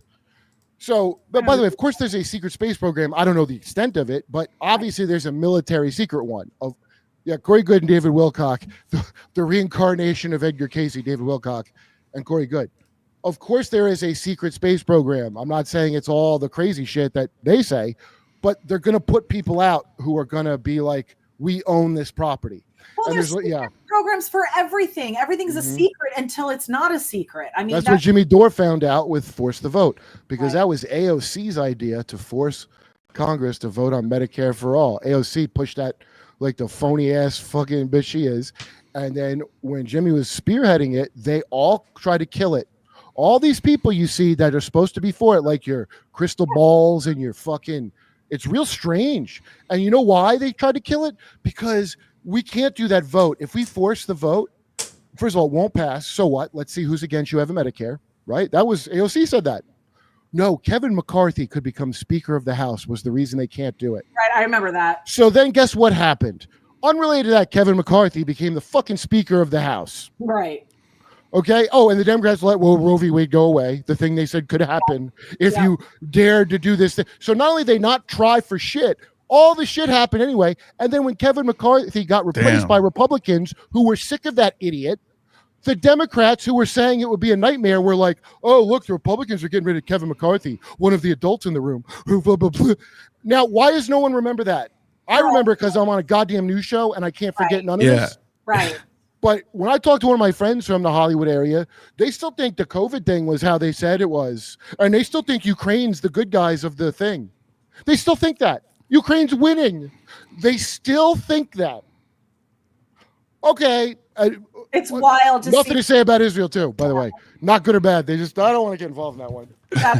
You are the dumbest cattle on the planet. And so it's great to have you take these up because I wouldn't have known myself to look for and I could be tricked for sure. But the thing is, once I put it together, you can't keep tricking me. That's all. It's not smart. That's exactly it. That's exactly. So once I go, hey, wait a minute, it's not going to continue. They're tricking the men too. So they're all these honeypot contracts to the girls to take down and handle these men. What do you mean? Well, so I was offered fake relationship contracts. I'm apparently this man's handler to keep him in line so that that's a very interesting detail that I'm glad I didn't gloss over. I wonder, now this is just speculation. I hope everyone will forgive me if Erica Kirk signs something like that. I said the same thing. I believe she is. I believe Melania. I don't believe Melania has. Melania went to school to be a wife. She went to Epstein school to be a wife. Right. So there's all different variations of different contracts, and they're going to offer different people different things for different abilities and different backgrounds and different things. That's why they don't get a divorce. Look, Game of Thrones has all this in it. Exactly. It's about your name, you know, Bloodline sounds so spooky and vampirish, but you already know it's a thing. There's a show called The Crown. You already know this is real. Yeah, very serious. Say eugenics, because that's what's happening. It's all it is at the end of the day is eugenics. Yeah. So a bunch of these fucking creeps, and maybe they're just metaphorically lizard people. I don't really give a shit either way. I mean, if you're a nice lizard, I'd like you. But you're a nice lizard. The problem is, and whether they are or not, it should be slightly irrelevant because it makes them almost like untouchable, and then we don't want to go after them because what if they're reptilian? That's why they created that. And Kathy O'Brien, who, by the way, as far as I know, still thinks Trump is going to end up doing the right thing because you know, once you've been programmed with the system these people were put in, dude. I mean, it's very hard. It's very hard to get out of that kind of programming. Just look at how hard it is to convince people to look at normal Earth news that's not about UFOs. Here's the thing I can't say enough. In Syria, we installed a founding member of ISIS and Al-Qaeda. The president of Syria was just wanted for $10 million by the State Department a few months ago. Right. Yeah. He had a different name. Okay? Then all of a sudden, I'm watching Petraeus sit down with the guy standing behind Daniel Pearl getting his head cut off, saying Petraeus is going inshallah and shit, and he goes, how are you feeling? He goes, now full disclosure, we were on opposite sides of the war when he says it, and everyone's just casually ignoring it. Why? Well, because half the people don't know shit. The other half are Zionists, and Israel wanted the guy because you know ISIS and Al-Qaeda are anti-Semitic, and I don't approve of that, but they never attack Israel. Credit where credit is due. Well, and isn't that weird? And Hamas is funded by Bibi. I mean, and that should be the fact when you find but out. But that's how ISIS got their power was from us funding them to fight against those other. And we also Rambo 3 and know it, and yet somehow. And they turned around, they flipped it on us. Everybody is whoops. My theory is, and other people have said it as well too. Emma talks about it and has guests on it as well. There's the disclosure. Why do they disclose to us? Well, I believe it's to lessen their karma so that we are also accountable. It's limited hangout. It's like when if you were dating a scumbag guy that was cheating on you in some horrible way and he told you part of what he did, but not all of it. That's called limited hangout. That's what they do. Totally. And so that's they believe all that karma fucking Hindu, they believe in it. Okay. They call it natural law. You've heard of it in Thelema and all these other things. It's just cause and effect. It's not really that spooky of a thing. And so they have a thing where that's why it's so legalistic. It's like just like a contract you'd have to be the handler of the Campbell's soup junkie. Wait, did you encounter Epstein himself, or did you only get up to the Campbell's soup level? I might have met him. So at the party, I was on the yacht, and we get to the party. We immediately she parks. So Epstein's house is like this. In the front, there's this huge Florida house gate. Yeah, it's the Palm Beach Island house. Oh, so this is not on the island? It was Palm Beach Island. Okay.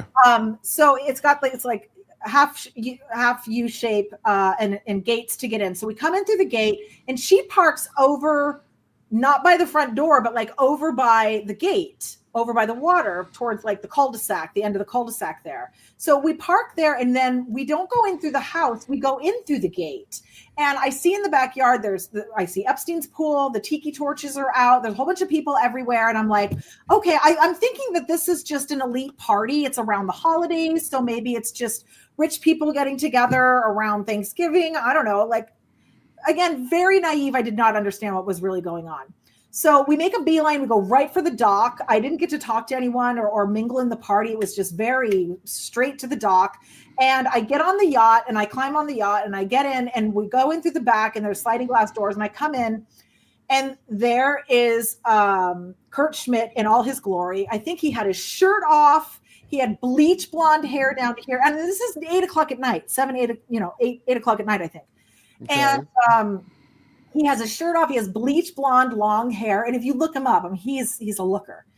And he was air guitaring, and he had orange makeup. Wait, what? He was air guitaring. Yeah. he This was- sounds like a skit that Kurt wrote.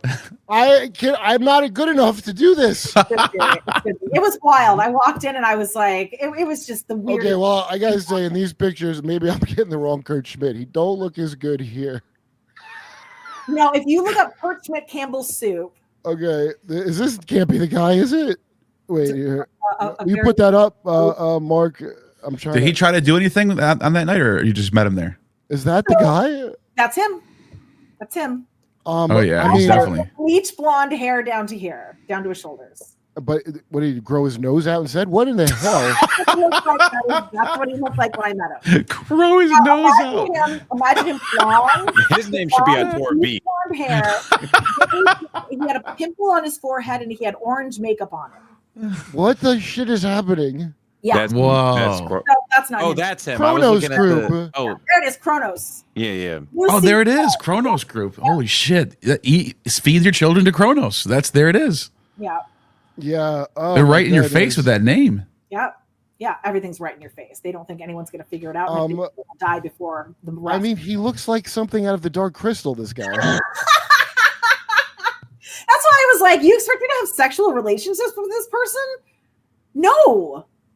Oh my Like, goodness. no, I'll be the fake girlfriend to help him get his money, but no sexual relations are involved whatsoever. And she was like, it's up to you if you fall in love or blah, blah, blah, blah, blah. And I was like, I'm not falling in love. So I meet him. Oh, I don't think he has a wife.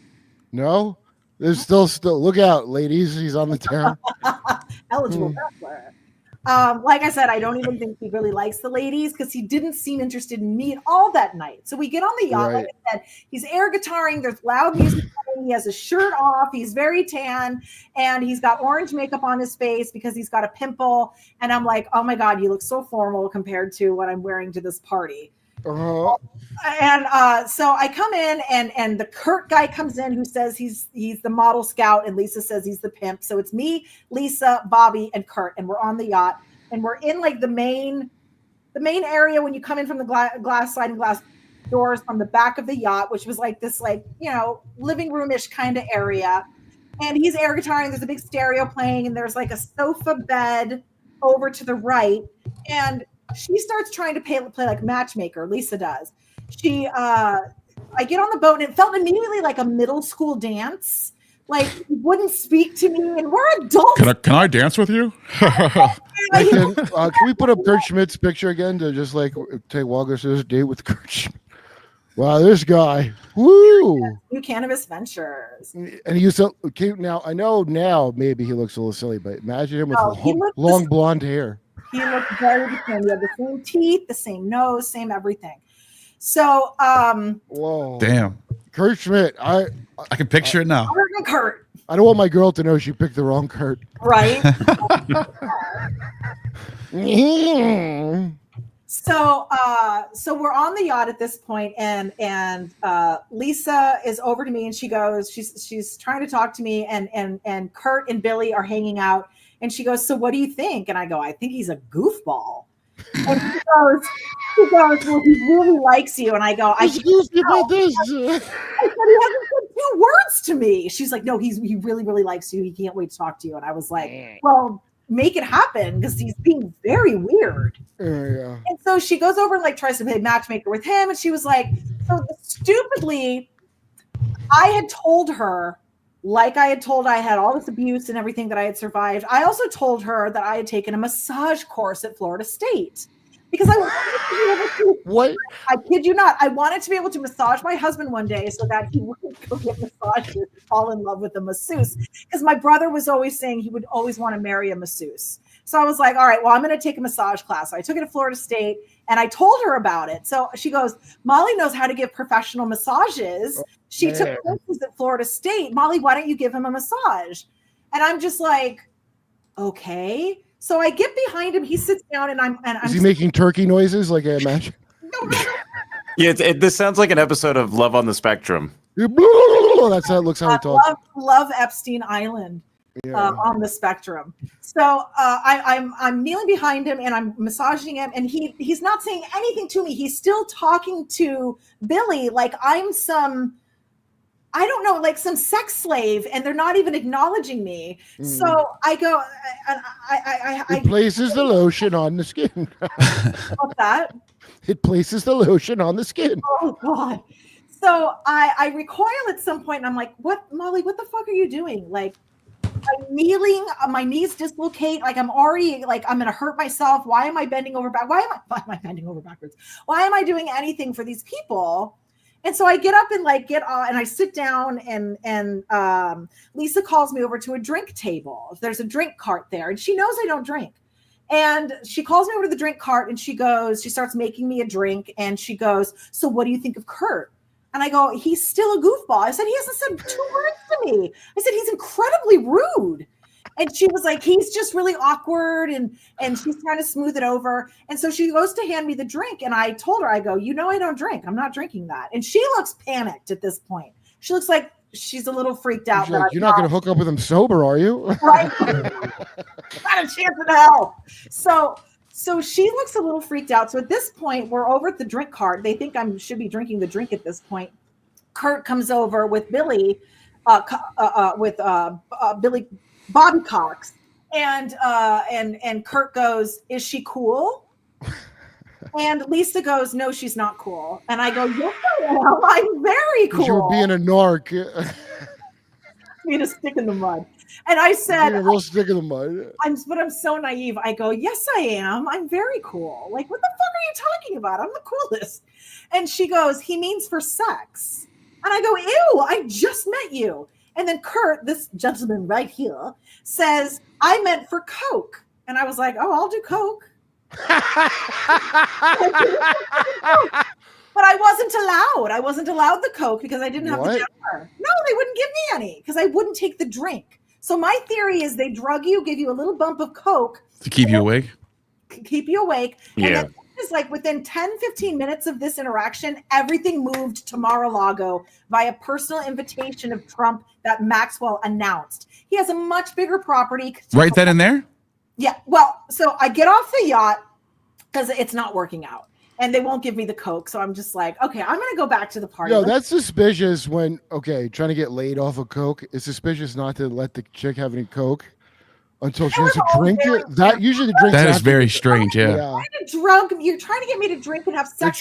They're measuring out what they're going to drug you with that. That's what that means. Right. The Coke is off limits. And first have a drink.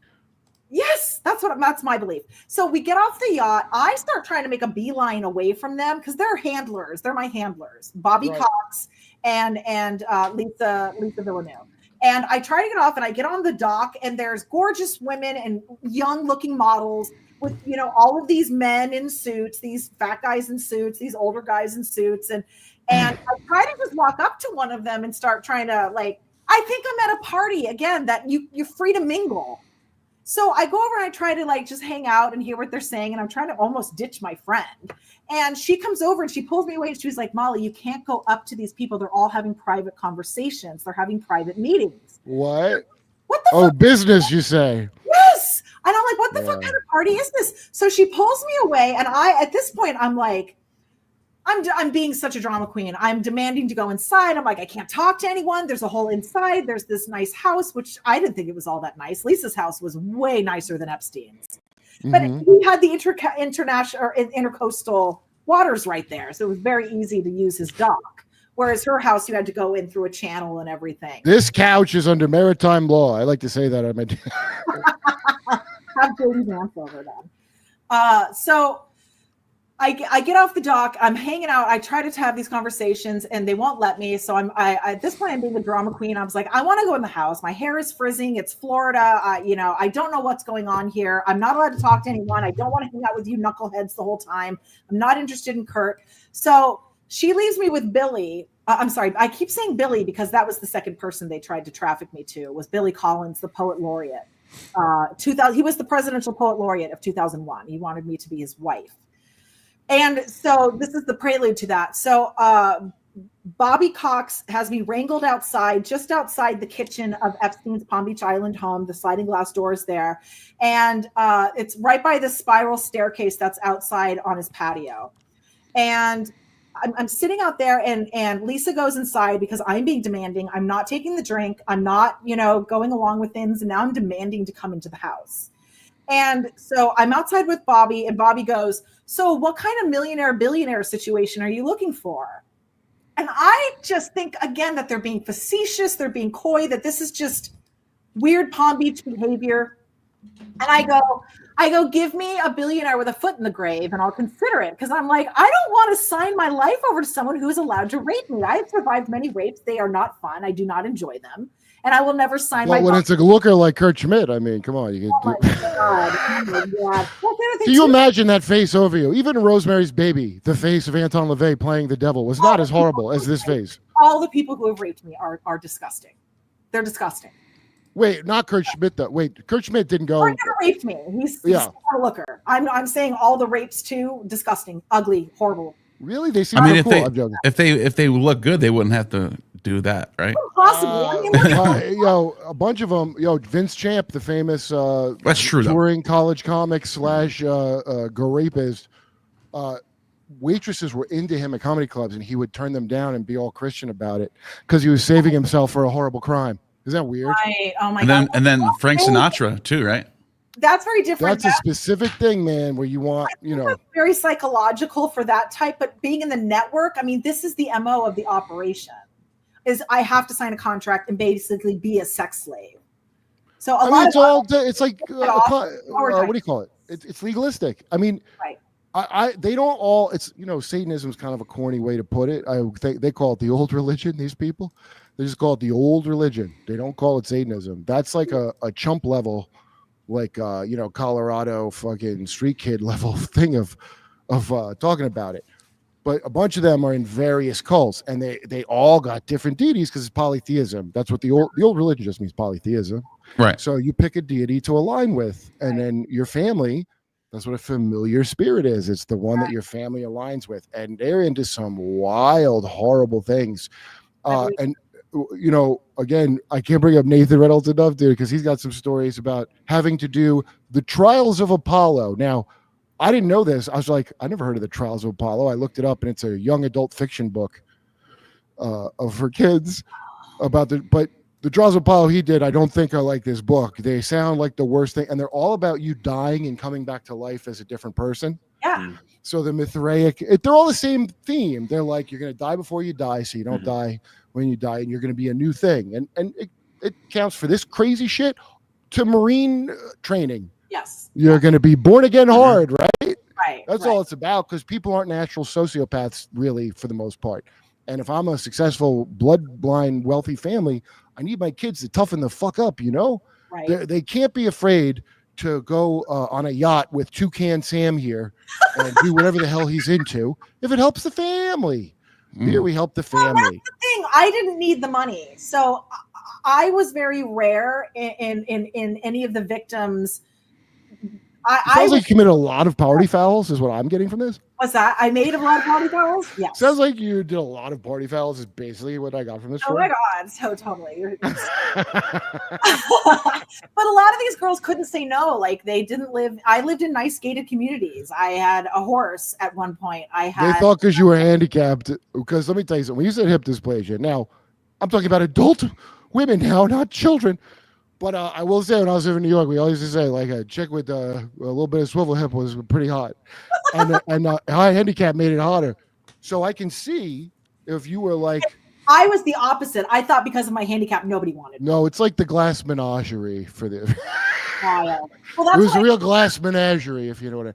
So what they're dude, they got to cater to every taste. And if you think about how creepy, like, I don't know, Pornhub or whatever rabbinical owned thing is, they're trying to cater an experience to each person. I mean, I'm very rich and my dad owns soup, so I should get what I want. But yeah, I don't know what the connection was. Could have been the queen of soup. Blew it. Soup. And Kim Gillette. You could.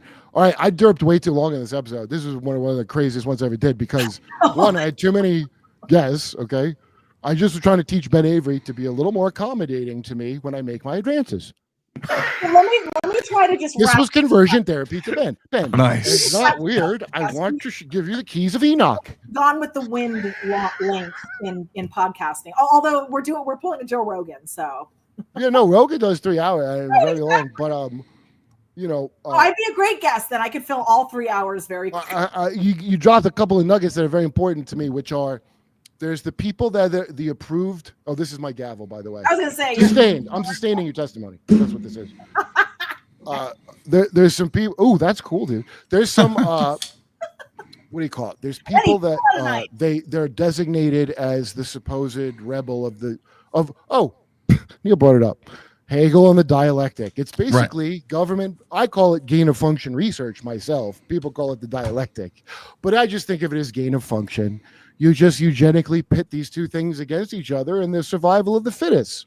Or in Chinese black magic where they call it goo, and you put a centipede and a snake and another poison thing in that dish and then eat the one that lives. Heraclitus called it strife. These are the two sides of like a bow that like a hunter uses.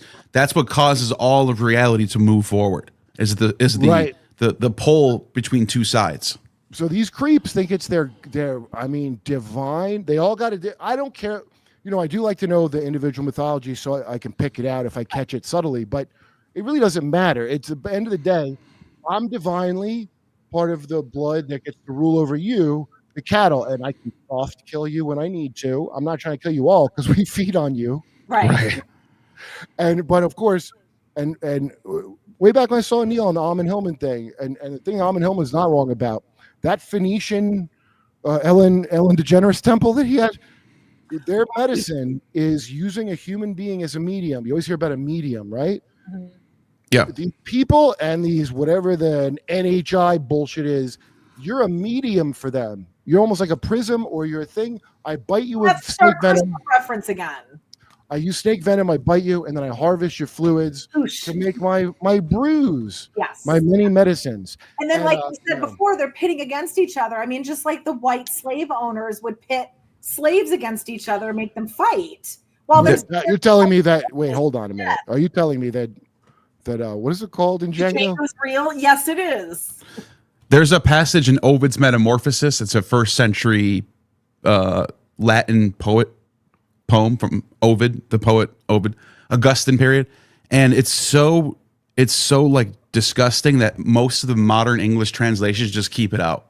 You can only find it when you got to go to the Latin to find it.